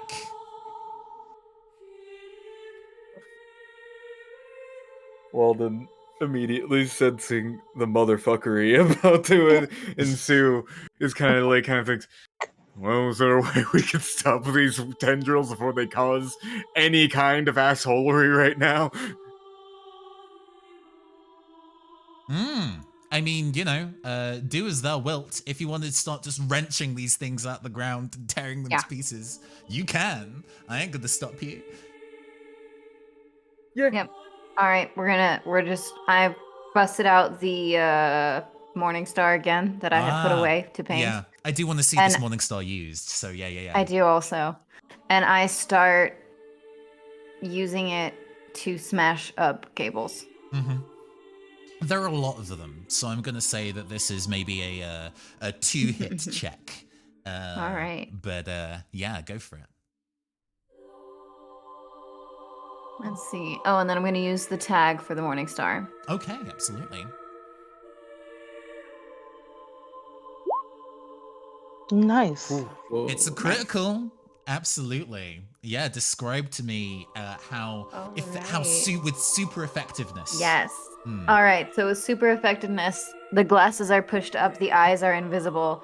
The morning star, like if this were an anime, this would be where like it does that like interesting reverse zoom where like everything behind her reverse zooms away and she zooms very close into the camera from like the bottom, and all you see is like this like slow motion of like pulling the morning star back and just like and just starts absolutely Hulk smashing all of the cables that she can even perceivably see around herself. With each cable swing, there's like a cutaway to Reggie, who has now arrived on the scene. It seems you managed to beat him here. Like with each smash, we get a cut of Reggie like clasping his hands over his heart, like he's taking pain from like damage from all of these cables being destroyed. As we get like a closer zoom in on his gritted teeth with each smash. He's like, "Stop! Stop! It's overwhelming. You can't keep doing this." As he bursts onto the fray. First of all, would you like to change your own heart rate? Yes. Up or I'm down? gonna go up Nice. because I am Hulk smashing and I am tired and my heart rate is bumped up by 1. You also, you're getting there. It's going to be spicy. You also have 2 critical points to spend on changing other people's heart rates in the scene. That's true. That's true. What's Reggie's heart rate? That is currently a secret. Oh, okay. Can I bump his heart rate up by 2? Just for the chaos. Yes. Okay. Oh no. Dangerous. Sure. All right. This is fine. Sick. That's always famously what people say when things are fine. Yes. Right. There's also one rolled there. That's true. Silver screen. You think about like the moment that Reggie shows up on the screen with the tendrils. All of you worked really hard on putting this painting together. Sure, you're not skilled, and sure, it didn't take a very long time. But man, if this gets destroyed, that'd really bum you out. And that starts to get to you a little bit. And I'm going to take your heart rate down by 1. Okay. All right. I'm dying.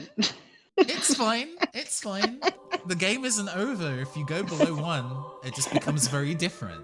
And we've not had any of those reveals yet. I realize that we're also... I apologize for having a moment where we just kind of like vibed for a bit instead of pushing the story along, but it satisfied me. Yeah. Reggie standing in the amongst you all is kind of like, all I want to do is reach people, and if these are other... I know that you, pointing towards silver screen, you're passionate about what you do. You know that your art form is what means the most to you. My art form means the most to me, and if I have to remove other art forms to get to where I need to be, if I have to prove to you that what I'm trying to create is true art, then I will. And Reggie, I think cocoons himself in a swathe of red cables, and then emerging out of them, juggling multiple things at once. Shh, child.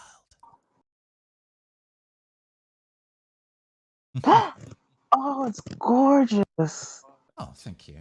I'm not as good as the illustrators that I commissioned, but I did my best. Yeah. Taller than anyone else in the crowd, it balances precariously on one leg, the gigantic sleeves covering each arm ending in a swaying mass of red coiled cables. Its face is obscured by a bulky angular hat until you realize with unnerving concern that the blocky shape is its head. The telephone rings. It's for you. The threat has approached. The lover's red string of destiny has manifested. Another nightmare has arrived. And as a result, it is now time for battle. To defeat this nightmare, save the festival, and retrieve the tarot card inside, I suppose? Mm-hmm. Who wants to take the spotlight? I think Wick steps forward because they were passed over in the last one. Sure, apologies again. And they've been squaring up for this round 2 or even 3. And they just... There's that momentary just kind of shaking of their head like, oh no, we have to do this again. And then they reach into their bag on their back and they pull out their bowling ball and they stick their hand into it. And there's like a glowing ring around their hand as they reach their arm deep into it. And they pull out a full-on handle connected to a chain. The chain links coming out until it reaches a taut point and they pull and spikes shoot out of this ball. It becomes a full-on ball and chain that they're swinging around, and in the same motion as they're transforming, their like work uniform sort of morphs into almost like a leather orange striped with black trench coat, with high boots coming up where their bowling shoes were, and they are swinging this around, and they shout out to the lovers, hey, you want a connection? Connect with this. And they're going to use their terrible strike with the spike ball and chain to just do a big full-on swing at the face of this thing. You're using 2 tags on top of your heart rate of 6. I will use 2 tags on the heart rate of 6. Oh, but before you roll, however, it seems that this nightmare that you're facing has a heart rate of its own that is behind the token, so you can't see how strong it is. Thank you, Roll20. I love this. To front, there we go. Because their heart rate has been raised over the course of the session, it now starts much higher. And they counter with their own tags. For when 2 characters with heart rates decide to interact with each other, it becomes a roll-off. Oh no. Oh, you got this. You got this, Wick. Failures. The Number of failures. Lover's red string of destiny uses 2 of their own tags. Deafening ringing and intertwined fate. Rolling the total of 13 dice. So when you're ready, go and make your heart rate of 6 and your bonus dice of 4. And let me know when you're about to roll that, and we'll do 3, 2, 1, let's go. My actual heart rate is elevated, and I'm ready. All right. 3, 2, 1, go. Yo! Okay, shit. Hold on. Enough of this music. We ain't time for fucking Babytown jams. We need to get the Wick theme. Let's get the Wick theme up in here. Hold on. Because your character is very Yu-Gi-Oh looking. Let's get some Yu-Gi-Oh vibes for you. Nice. When 2 rolls clash like this, the difference is dealt in damage to the other person's heart rate. So because it's a difference of 2, you can choose to shift the lover's heart rate up or down by 2. So to put cards on the table for you. Yeah. If the lover's heart rate exceeds 10, the fight is over.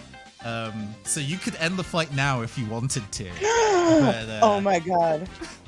I want to pull the room because that feels very anticlimactic. Yes, I was gonna be like, be a darling and lower the heart rate for me, please. Thank you. So- or it's a cinematic circle. You started the cult leader, now you end it. That's a perfect ending. There are other things to reveal before we pull the final curtain. So yes, let me not take away from this moment. Wick, how do you fuck this up? How do you get the game and mash up this enemy?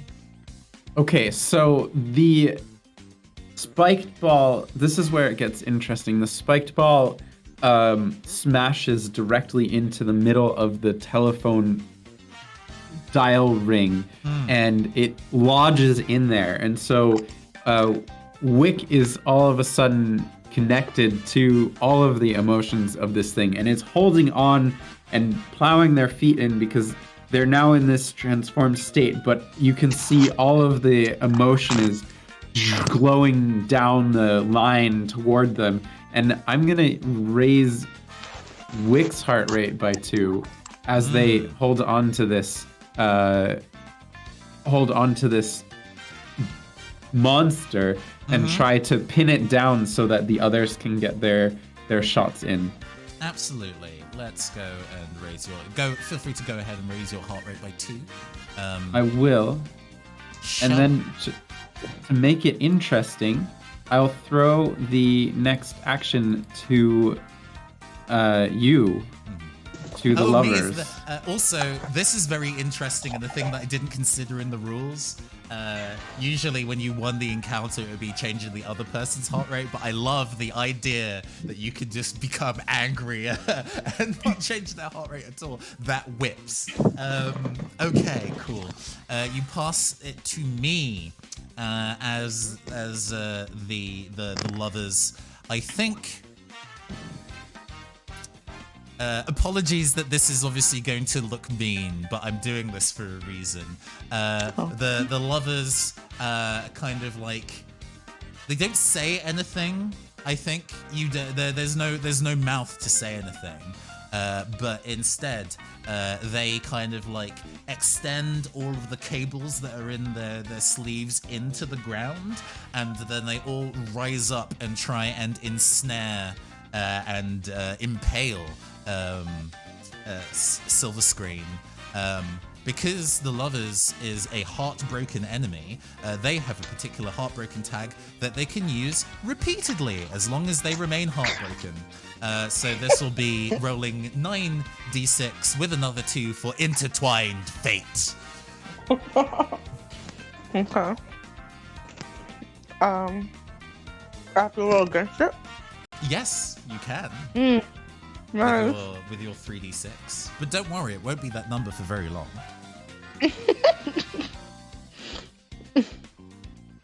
I love it here. Yeah, it's getting crazy. Let's see. So we've got this. We've got 2 for the bonus dice. Let me know when you have up. You've already got that in. Let's go. Let's go.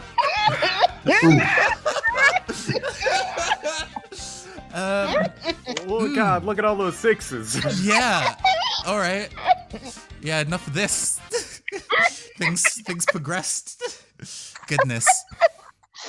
Yeah. There's a shocked silence as I think all of you see. Rather than it be kind of like connections, these cables, almost razor sharp, just erupt out of the ground and impale Silver Screen a whole bunch.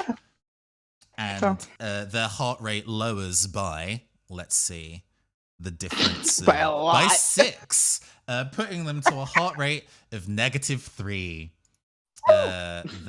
Wow. Their heart rate breaks. I joined the niggaverse. And you feel something ominous take place within you as you feel this negative energy from the lovers just seep into your core. you realize that this is the moment for your dark transformation. Yay. Please tell me you'll transform, describe your transformation into your heartbroken form for me, please. All right. So, when you notice Silver Screen, he has a bunch of film strips around him, and it's very simple. But the moment he turns darker, they start to wrap around him. His very usually he's his skin starts to turn a little like golden, almost like an Oscar. Turning into statuesque. The film strips cover his body, his eyes, and everything, and you start to see dark cameras, like a big eye in the sky type of thing, camera behind him as he is stuck there. Mm-hmm. And you gain a new heart rate. Lucky you. Yay. Let me just wiggle that out. Wiggle that into position.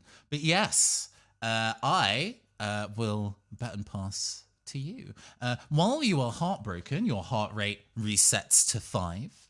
So, Yay. you're not dead. You also gain an entirely new fighting tag. So we get to decide. You get to decide what your fighting tag is now. Let's put this on. Tell me about your new fighting tag. What do you gain?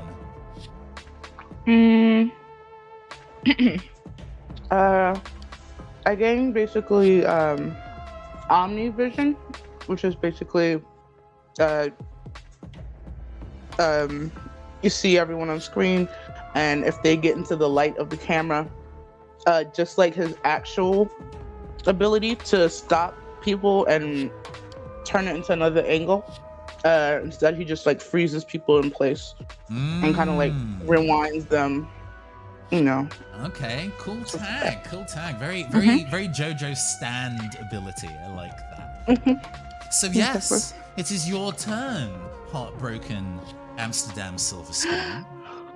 What would you like to do? Since I'm evil, I'm connected to the lovers, right? Well, so you get to decide. You get to decide. Are you a new villain? Are you an anti-hero? Are you something else entirely? That's not my place to say. A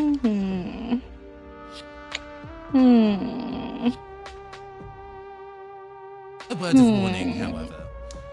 If a heartbroken being's heart rate goes over 10, they purge the darkness from within themselves and go back to normal. If their heart rate drops below 1 to 0, the pulse fully consumes that person and they die. So don't have your heart rate drop. Did you say yay? Yes. Sorry. I love the chaos. Sorry. This is Ray's heart rate. This is Ray's Jokerification. This encounter. Sorry. Man, I feel like even in shadow form, Amsterdam would still have like a love for his team, so he wouldn't necessarily attack them,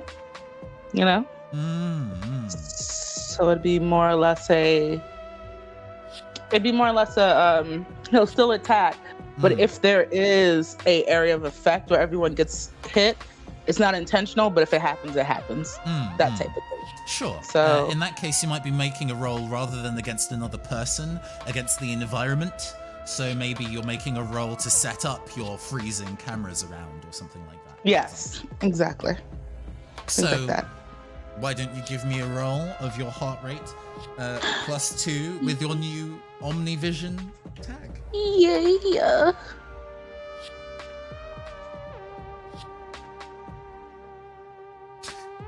5. 6 sixes. Goodness me. 2. 3 success. I was going to put it as, it was going to be just 1 to manifest your stuff in the space. So this would be a critical roll. Not that one, though. But so tell me, with a plume and success, describe how you set things up in the scene. Okay. So Amsterdam, in full shadow transformation mode. Basically,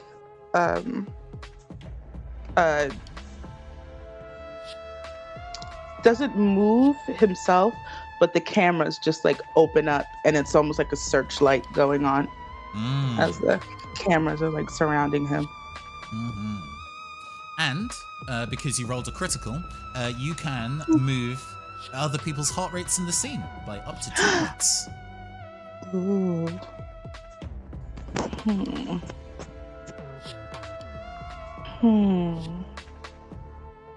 Oh my god. I'm not good with Such these power. Yeah. Juicy decisions when you become an anti-hero. Yeah. I only think because he has the lowest out of all of us, I will raise Walden's heart rate by 2. Absolutely. Walden, please increase your heart rate by 2. Because he has the lowest. You got it.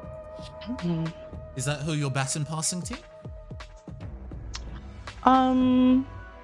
You can also baton pass to Ray, I think, is another option. Okay, yeah, I'll pass it to Ray. Okay. All right. Ray, you're up. Yep. Okay. I am also going to try to attack the cables of the lovers the way that I did with the Morning Star, except this time, of course, I don't have any bonuses or anything. So it's just going to be a straight up, don't want to deal with this. I see the nonsense that just happened with Amsterdam, and I'm like, I cannot Absolutely deal not with this today. right now. Thank you. Not today. Not today. No, later. I will, like, literally looks at Amsterdam and just was like, I will deal with you later. And just straight up, like, swings back and attacks the cables coming from the lovers. And in return, the lovers is going to be using electrifying harmony as one of their single-use fighting styles in addition to their role to go against you. It seems that they are not effing around. Nope. So do we 3, 2, 1? Yeah, when you're ready. 3, 2, 1. Go, Ray. Ooh. Oh no, oh no, oh no. Ooh, you lost out by 1. Yep. I like this.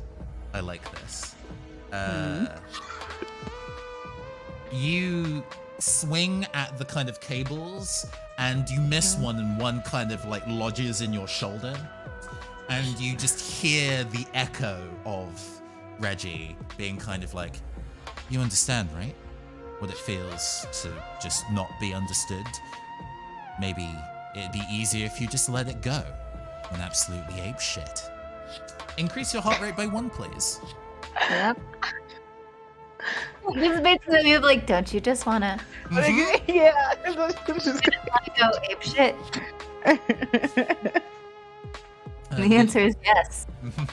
The only other person left in the round, go, Walden. Yeah. Walden, seeing this stuff going down, he saw Amsterdam just have a crazy transformation happen, and then for some reason his heart rate suddenly started to spike. It went up high. He actually starts to sweat a little as he looks around the ring, and he considers how can he help in the situation. This thing's hitting back hard and furiously at that. He thinks to himself, I'm going to make a phone call. He pulls out his phone. Fuck this noise. He pulls out his phone and he walks inside the building and he makes a fucking phone call to HQ really quick. Oh my god. Okay. Yeah, hold on. Jesus. I love this. Hold on. Ray's absolutely yelling at you from like their spot. as you walk away, just like yelling because very close to going ape shit. Just fucking, what the f- you doing? Alden said I did not sign up for this. No, honestly, you're not paying me enough. Oh my Exactly. god. Let me negotiate a raise. Exactly. Hello, this is Reda HQ. How can we help you, Walden Slipson? Oh, I see you both also have the phone at the same time. He kind of like looks out the window at the shit, sees Ray probably like wildly flailing her mace out there. He's like, he looks back in the building, zoning out for a second. We have a bit of a situation. Oh, I see. I suppose this means you've encountered a nightmare then? Yes, it would appear the lovers has appeared, and on top of that, one of us has become heartbroken at that. Oh, how delightful. It means that we might get 2 tarot cards today. Listen, things aren't looking too good out there. You think you can send in something to give us a little bit of an edge? I'm afraid that the previous people on the team have currently been indisposed for kind of working against our company. So we'll do what we can to send something over, but hold tight, won't you? That's fine. He looks like outside at the shit that's going down out there. Looks back in. Make it fast though, okay? And do retrieve those tarot cards. They're very important, you see. Mm-hmm. Yeah. Hangs up the phone. Oh my god. I love the this. Madoka-ness of it all. I love it. Mm-hmm. Become a witch. Yeah. That is the start of a new round. And I guess I should probably reset the stakes because things have gone entirely off the rails in a way that I absolutely adore. Is there somebody you'd like to give it to, or does somebody want to jump up and get the layup? I'll probably hand it to someone else right now. You know what? Ray looks like she's really hyped up right now. Go for it. Lord, sure. I can unfortunately hear Reggie, and I do want to go ape shit, so I haul ass with my Morningstar, and I swing out almost just like much more brutally, much less precise than usual because my heart rate is very high, and I lash out against the cable that is in me. The lovers attacks in yeah, the lovers attacks in kind, but it seems that they're not going all out. They're matching your dice rolling ability. So are you adding any additional tags to your roll? Let me see, because I do still have some things left. I don't think anything that makes sense though, so no, I'm gonna just straight roll. Then the lovers also in kind is going to make a straight roll. They're testing you, the gall. Go, Ray. In 3, Thank you. Okay. 2, 1, go. Oh my god, oh my god, oh my god. Oh, Yes! oh, okay, all right. Do we get theme? We get theme. We get theme. This is big. Theme. Let's get jazzy, because you gave me a very jazzy track for I did. Ray. Let's go. It's because I had just watched Cowboy Bebop. Nice. I mean, we're taking it down a little bit. We're getting some lower vibes, but yeah, tell me how you turn the circumstances around in your favor. Right. So I did want to go apeshit, and I tried to harness that energy with the bit of focus that I usually bring to everything. And I swing my Morningstar back with the hand opposite the shoulder that the cable is in, and I just came down on it extremely hard and ripped it out of my shoulder, which was very uncomfortable, to put it mildly. And I, as it's on the ground, I just like stomp on it, just like an extra like beat, because I can. But also, I am extremely agitated. So do I get to change my heart rate? You get so because the difference of this clash was 1, you get to change either of the people in this circumstance his heart rate by 1. So you can raise or lower yours, or raise or lower the opponent's. I'm gonna raise mine by 1. go to 10. This is more agitated than Ray has been in a very long time. Mm-hmm. And dealing with this thing is just so annoying. I hit 10, but my thing disappeared. Oh no. Do you wanna? I can just manifest. Yeah, a new you one for you do you. Yeah. Huh. There we go. Oh, there we go. Yeah. Fantastic. Yeah. Who would you like to baton pass to? The floor is open. Anybody can go. Right. I wanna pass it to. Oh, thank you, Roll20, for just making a second entirely invisible. There we go. Go ahead. Sorry. I want to pass it to the lovers, actually. Mm-hmm.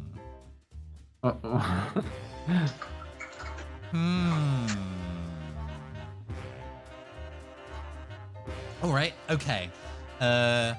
Walden, you step back out of the community center after having made your call, and the lovers kind of like makes a get over here motion and then whips the cables over to try and drag you into the fray physically. And the lovers is going to be using ensnaring cords and intertwined fate. Oh boy. I like to think that the family of three are just standing there. They're and just it's like yeah, I guess. so Suar and Delane are freaking out, and like Goyne is like, oh, I've seen cooler wrestling matches, I guess. Nice. In this case, Walden, to counter, 'cause I'm assuming we're clashing, is going to use his final tag that he has not used yet. That's the 3. Well, you haven't used your weapon tag either. You still have your weapon tag that you can use if you want. That's true. I was planning on using using the weapon as well, so we could just double down. Yeah. He pulls out, he reaches into his phone he just did, and he kind of wrenches it around in there, and he sees these things coming towards him, and he just rips out a fucking Zamboni engine out of his phone, and it just starts revving up as these things start coming towards him. Let me know when you've prepared your roll, and I will also hit submit. Yeah, let me just boop 7, and then I get Go. 4 bonus dice. Okay, I am ready. 3, 2, 1, go! Go on. Ooh. Oh no. Hilarious. No. I think I'm gonna raise your heart rate by 4. Oh, that's fun. You get pulled all the way in, and you're like face to face with face to face question mark, I guess, with the lovers, and like the telephone head rings, and one of your arms is free, and you just feel compelled to pick up the receiver. Yeah, Walden, with a almost shaky arm that he struggles to control, reaches for the receiver and grabs onto it, and he holds it up to his ear. Now, I don't necessarily know Walden's inner psychology, but what is the word or phrase that the lovers says to you that just sets you the fuck off? Oh, I'm gonna go with blackout. Oh, Please roll 20. Roll20 is currently having a struggle. I believe in you. I believe in you. Load the graphic. Oh, it's loaded for me. It's not. There we go. It's loaded for the stream now, so the stream can also see. Okay. I adore this little capricious smile that we get here. Please describe your transformation as you become heartbroken, Walden. Oh, so what ends up happening, Walden hears that, and his mind ends up almost janking a little bit as the frozen spikes on his beard begin to melt and thaw away, dripping away over time as little flicks of flame take over his beard where they were once frozen. A wry little smile plays across his face as you almost hear a slight mischievous chuckle from underneath the flaming crackles. Oh, right. Let's go and do a whole bunch of things at once. We're going to go and we're going to put some background music on this because it's now big. Yeah. We're going to flip you over to your Heartbroken token, which disadvantages from the ether because clearly at this point Roll20 is done playing nice. Yeah. It's fine. We're almost done. Thank you for bearing with us. I know that we've run over time slightly. There we go. Just refresh and it will work. Cool.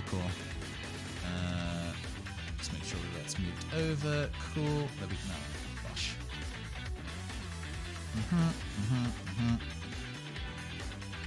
No? Yeah, your heart rate will manifest in summarily. There we go.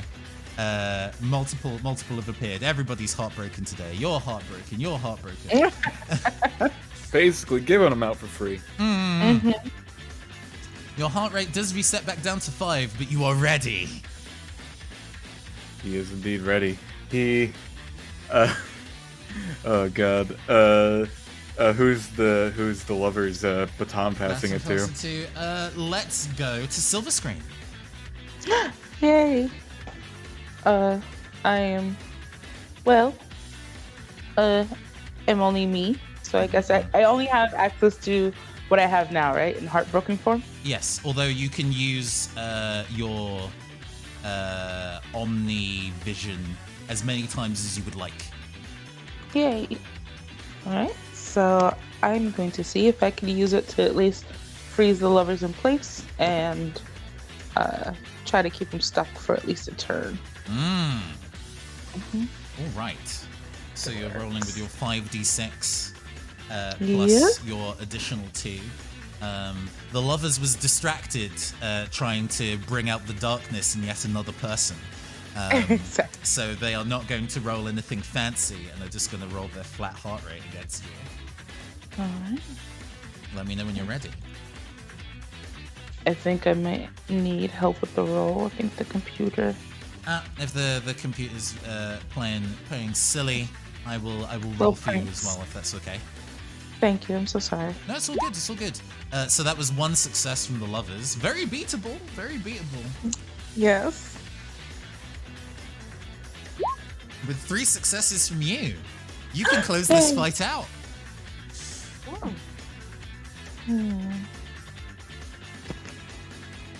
Yeah, I think it's a little bit too much for us. So it's 2 of us.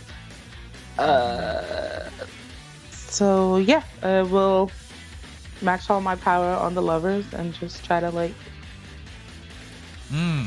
Let's get your theme up in here because you also gave theme. Have I played everybody's theme now?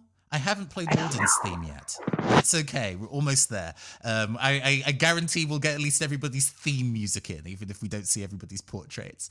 We'll do the portraits afterwards. Character themes.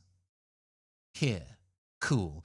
Take it away. How does this freezing camera light push the lovers over the edge and defeat them?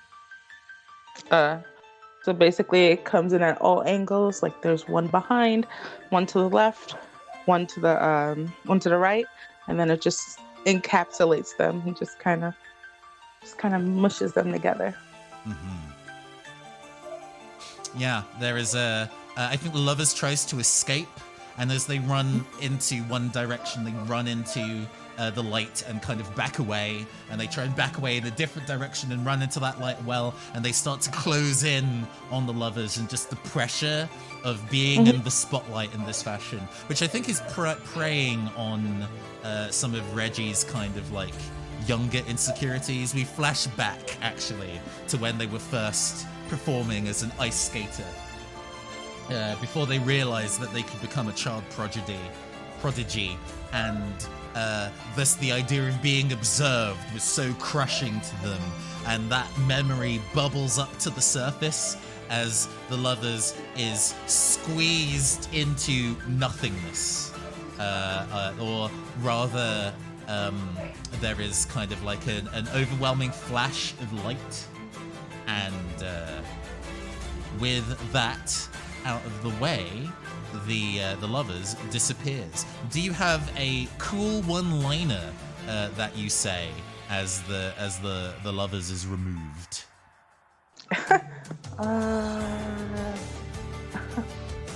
I will tell him. I will say, don't you ever speak to your betters the way you did.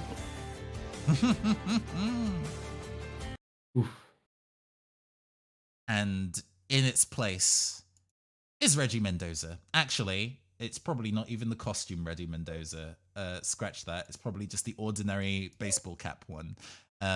Just lying there on the ground, just chest heaving with exhaustion, having been through both the physical and emotional turmoil that this evening has been in. And there's just kind of like a weird energy as Reggie just kind of like lies on the floor staring up at the now darkening sky. Why can't I make an honest connection with anybody?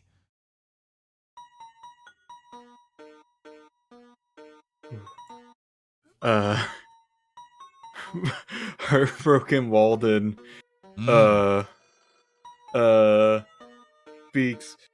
speaks up since he's so close to him, since this literally just happened minutes, seconds ago. Heartbroken Walden leans down and looks at him. Have you considered because it might be because you're a little shit? Literally, Ray was about to be like, because you're a dick. Love this. Reggie, like, just wheezes in response. And showing up, classically after the problem has already been handled, are Clematis and Gloriosa. You too.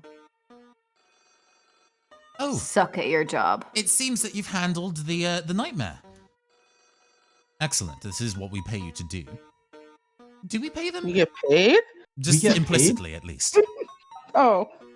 Surely the reward of, saving the day and making sure that the world isn't claimed by fiction is enough reward for all of you, honestly. Ray's heart rate is still at 10, and she still has the Morning Star out, and she's still very agitated. So she just, has it in, one hand and, smacks the baton into the palm of her other hand and just, stares those two down and is like, no, it's not. Doesn't feel like enough today. Well, at the very least, you've secured a tarot card. That is on this teenager's limp body or whatever. Indeed, we shall retrieve that to further the story. Thank you for your service. Thank you for your service. You're welcome. And Clematis moves over to reach for the tarot card. Now, we haven't done any perfect sync attacks in this session yet. Yeah. And we have two people with the exact same heart rate. Yeah, it is true. Mm-hmm. And they're heartbroken. Yeah. I mean, I as a heartbroken person, I think you understand. You understand the nature of fiction under your current circumstances. You fully are aware that this tarot card, anybody in the possession of it, will be able to control fiction as thou wilt, and these motherfuckers have been collecting these like Pokemon cards. No, yeah. Fuck this.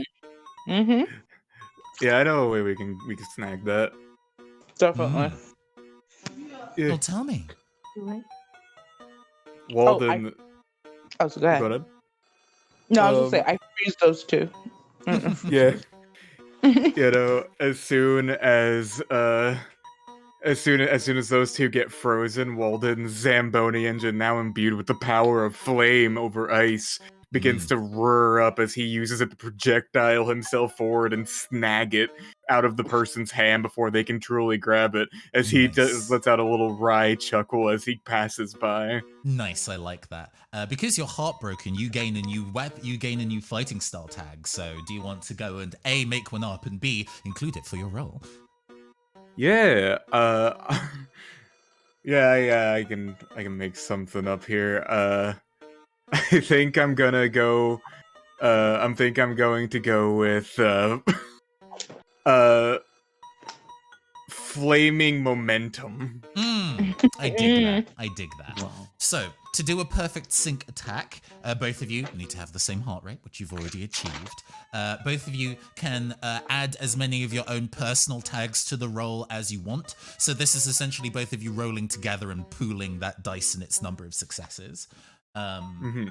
So you are already flatly rolling 10 dice by working together. And we are using you're using the kind of like flaming momentum tag? Yeah. And Silver Screen, are you going to be using the Omnivision tag as well? Yeah. Cool. Nice. I think we're going to be cutting back and forth between the two of you. I think this is going to be lots of different shots. So what we're going to do is that we're going to kick in Walden's motherfucking theme, because it is a bop, I must say. Walden's going to describe a thing, you're going to describe a thing, Silver Screen, and we're going to do that twice, I think. And then the attack. So this is like the sequence of attacks that happens in once. So we're going to kick this in. I'm going to say that the difficulty of this is going to be higher. It's going to be... Let's make it 4. That's exciting. Yeah. Amazing. These people have been controlling fiction for a really long time, and you feel that they could just turn your powers off if they wanted. But not today, motherfuckers, not today. Yeah. Walden, would you make the honor of saying that your heart rate is 10 with 4 bonus dice for this combined roll? Sure thing. Nice. Heart rate 10, and I'll put that at 4 bonus dice. Okay, I'm ready. Go for it. 5 successes. You succeed. Woo! So, go in a short sentence, describe your camera shot before the camera moves over to say what Silver Screen's doing. In an instant, Walden just begins to flare up extremely powerfully as he then kicks off the ground, letting the momentum from the flames carry him forward as he's no longer grounded on Earth. The camera cuts to Silver Screen. Oh, and Silver Screen, basically, a giant roar as the 3 cameras circle around and just go forward and attack. Cut back to Walden.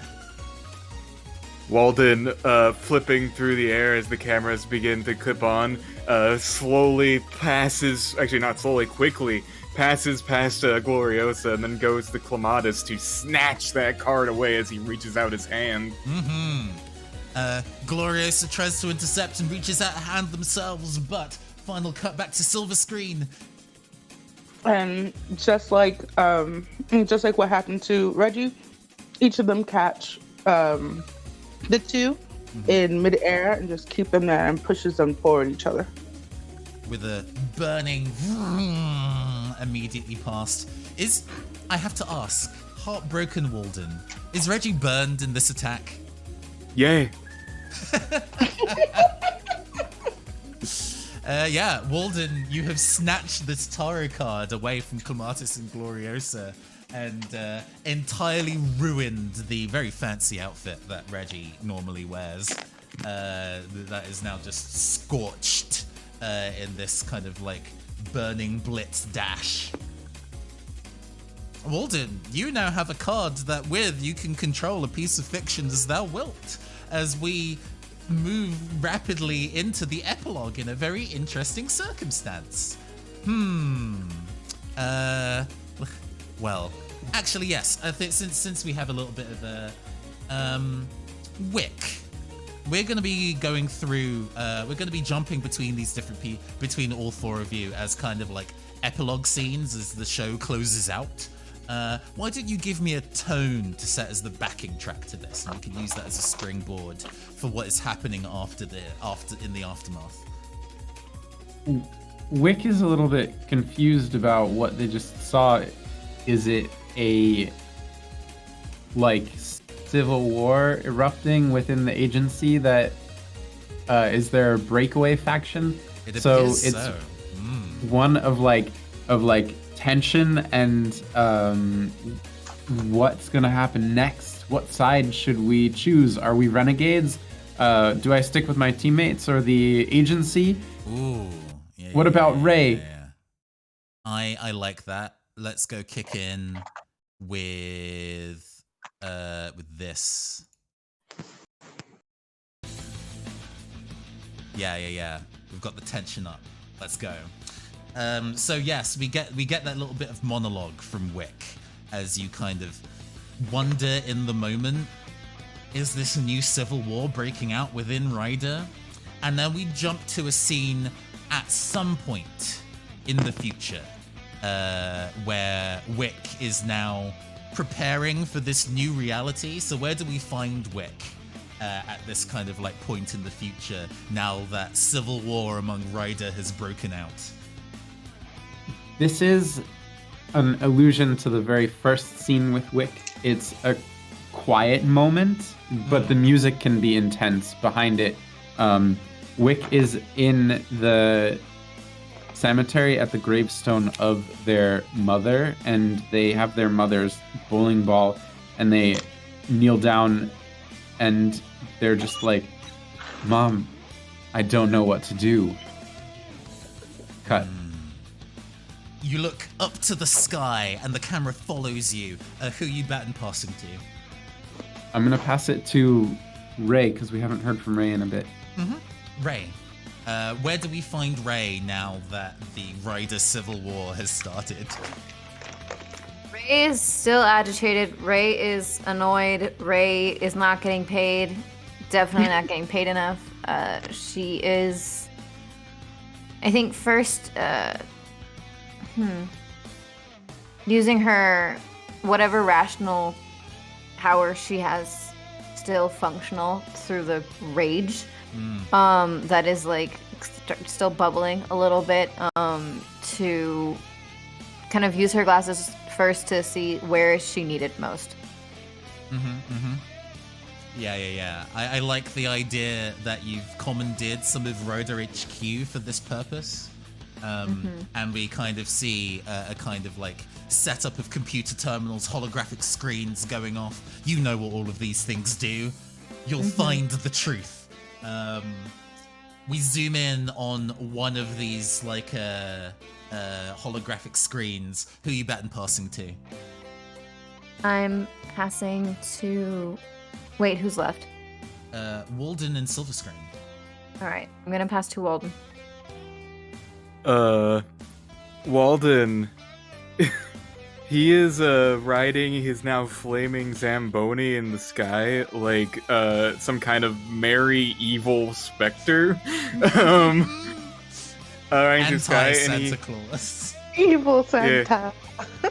And he has sitting on his cart the tarot card that he snatched away, sitting there embedded onto the screen of it, and he kind of lets out a little hearty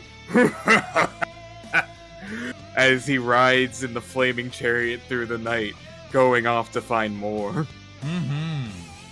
The camera pans down to the city of Jungsburg below at night, the lights glittering within, and we zoom in on the location where Silver Screen is to close this out. Silver Screen. The way who's very because his dark form doesn't really allow a lot of movement because he's kind of stuck. I think you can telekinetically move yourself around. Let's not. Oh, can I? Yeah. Nice. Cool. All right. So, knowing how the fictions now feel, he's definitely going to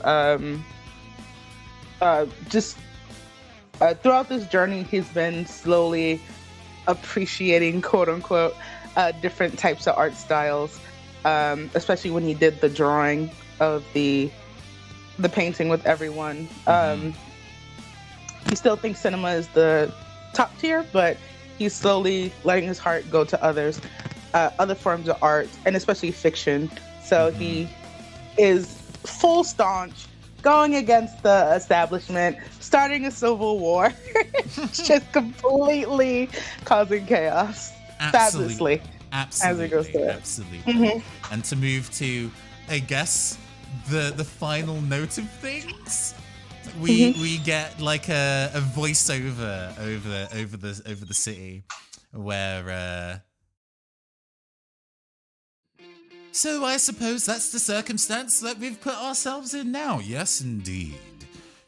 It seems that even though these players have decided to rebel, they're still indulging within this particular world.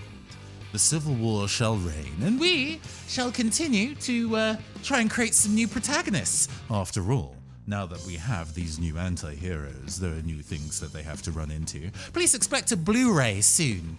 Or at the very least, I don't know, a webtoon? Yeah, that sounds good.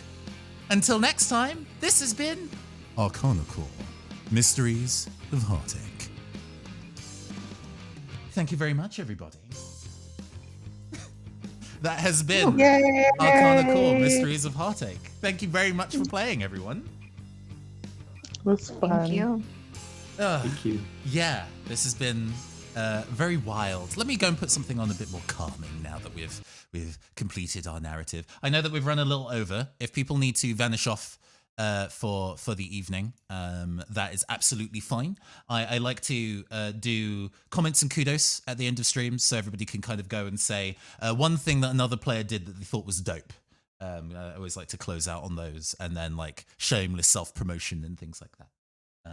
So, does anybody want to give kudos to another player? I can toss one out. Over to Wick, actually. I want to say, I actually really, really like the bit where you talk to the kid on the Ferris wheel whose name literally just left me sitting. Reggie, I think. I actually really like that a lot. I thought that was great, actually. Sorry that, you know, for the sake of drama, it worked, but also made things worse. That's not me rejecting your idea. I just figured it would be spicier if it kind of escalated things, you know what I'm saying? But I adored that too. I always enjoy those talk it out moments. Yeah, thank you. I didn't feel it rejected it, but it added to Wick had this underlying storyline of everything they tried to do didn't work or made things worse. So it was nice to carry that along. Do you have a kudos that you'd like to give, Jacob? I would pass a kudos to Randy for Ray having, I felt, a very consistent and strong character through the entire show. I just, every time Ray was on, it was such a strong character moment, and I really appreciated those moments to see her just working through all of this stuff. Thanks. Honestly, very similar to the comment that I was gonna pass off, because I am obsessed with Amsterdam Silver Screen. I'm obsessed with how devoted to like the core of the character, like of himself, Amsterdam was portrayed as being, and that was so cool. And then I thought that the transformation into heartbroken Amsterdam was sick. Thank you. Thank you. Now I have no choice but to compliment Walden. Walden, great character, great ending, just great moments all around. All y'all did amazing. Like, there was just moments I just couldn't pick a favorite anyway. But, you know, Walden, you did such a great job, great character. Favorite moment, going to make a phone call when all the chaos is going on. It's like, well, gotta call someone. Thank you for the duo attack. That was great. So Yeah. and starting a civil war with me. Yeah, no problem. Always a pleasure. Exactly. Oh, before we go and do the kind of like winded down bits and pieces, I'm gonna go. Whoa, hold on. Whoop. Gonna go to the credit screen so people can see that, and then also so Twitch chat can see everybody's artwork in like Ultra HD. You know, because it's all very pretty, and I want to make sure everybody can see it. Well, first up, let's look at Walden's artwork, done by Giovanni Chad. Oh gosh, it's so large, I need to even crop it on the screen. Hold on. Transform. Fit to screen, please. Thank you very much. Yeah, I love like heartbroken Walden's like smile. The capriciousness of that does my heart good. I like that a lot. We also have the ice version with the chili dreads and the icicles in the beard. Nice. Yeah. When I sent Chad like a reference sheet, one of the photos that I sent over was like a man who had kind of like anti-snow glare sunglasses on and a frozen moustache. And so one of the variants of these characters has sunglasses on. So we have we have sunglasses Walden as well, which made me smile a lot. I was like, is there a way that I could sensibly fit that in? And I wasn't able to. But Well, he does need those goggles for the Zamboni. It goes so fast. especially now it's flame charged. Yeah. Let's look at Amsterdam Silver Screen's art put together by Viral Zone. Which I love so much. The screen tone is a lot of fun. Viral Zone, they checked out my stuff because I was streaming like the World Ends With You stuff. Yeah. And their artwork is really heavily inspired by that kind of really heavily angular direction. And so is actually, you know, Heartbeats in Perfect Sync as a game is inspired by the World Ends With You. So I'm like, who better to approach? I love the use of screen tone. Same. And then the Oscar version. Love it. Definitely got the creepiness with the film just wrapped around. I was like, yes. I was it. kind of like, oh, can we make like the film like a blindfold and like yeah. both of us. Go ahead. It's so visceral. What was funny is one of my favorite summons or best summon in the world is Anima from Final Fantasy X. And I love like the way like she's wrapped around with all this stuff. And I was like, I want that, but I don't want it to be too creepy. So I was just like, might as well have film. I mean, I run a lot of horror on this channel, yeah, making it spooky is a-okay with me, absolutely. Next up, let's have a glance at Wick Herald, done by Isa / Empoleon. Empoleon's worked with us before. They did some of the artwork for Galaxy Galleria, which was a Y2K inspired net battler stream we did a little while ago.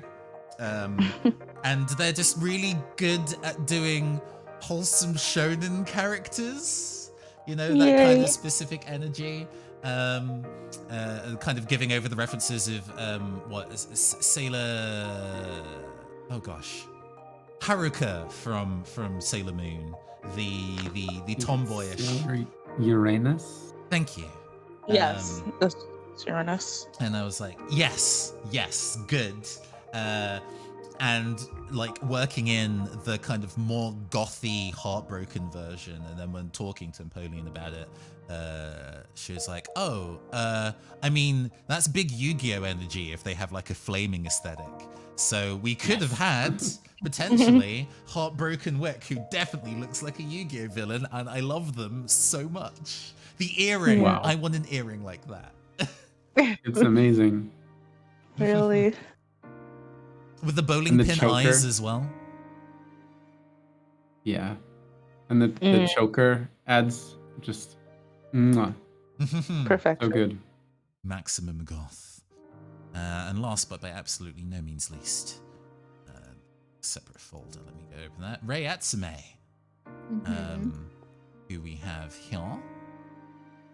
The base She form. is such a cutie. Nicely put to. I really.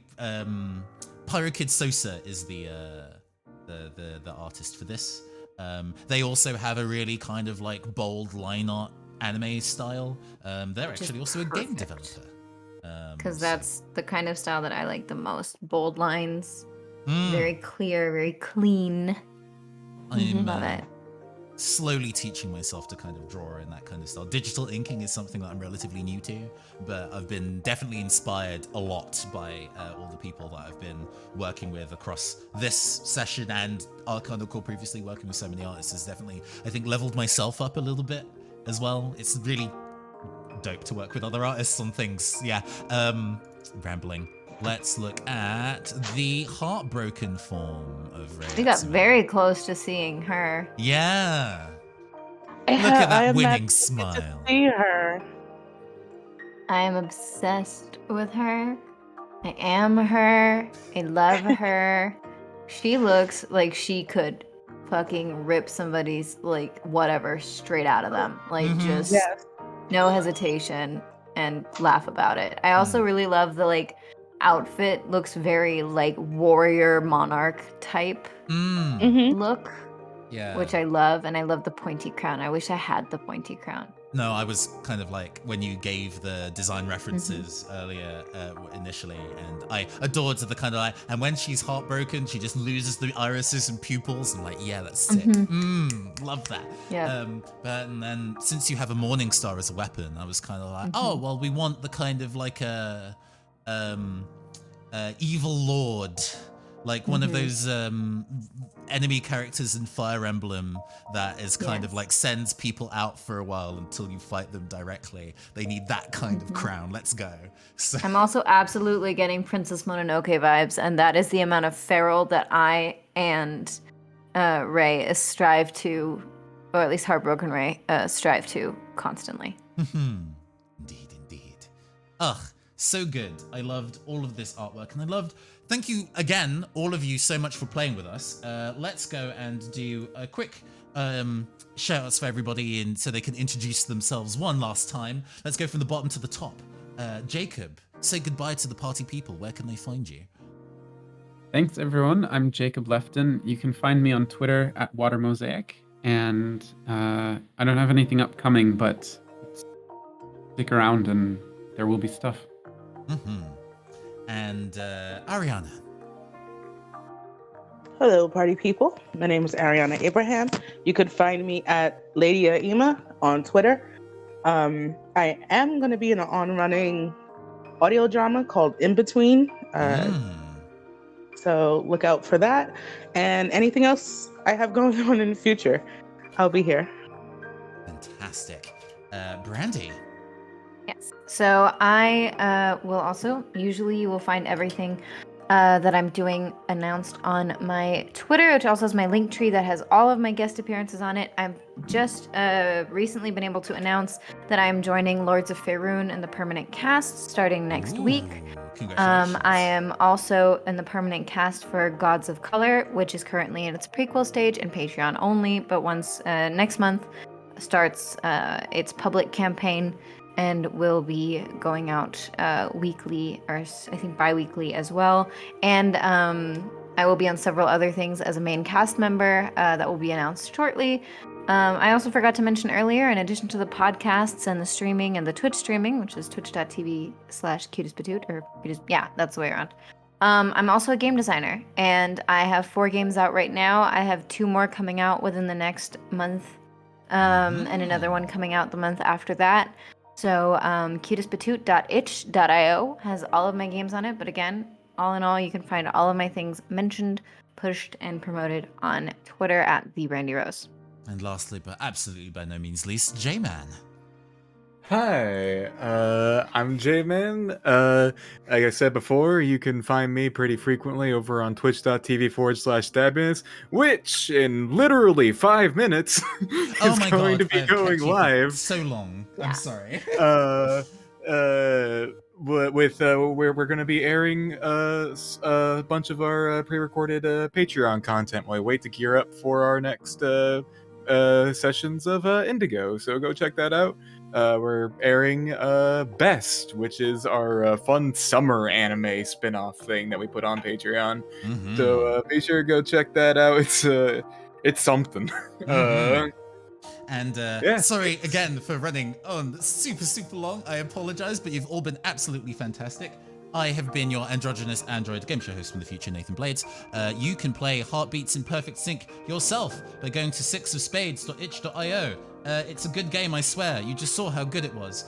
In fact, the heart rate assets are actually a thing I have added to the itch.io today. So if you are also looking to run this on Roll20, you can use those assets as tokens in your own thing. I am a game designer, streamer, and voice actor in general, internet ne'er-do-well.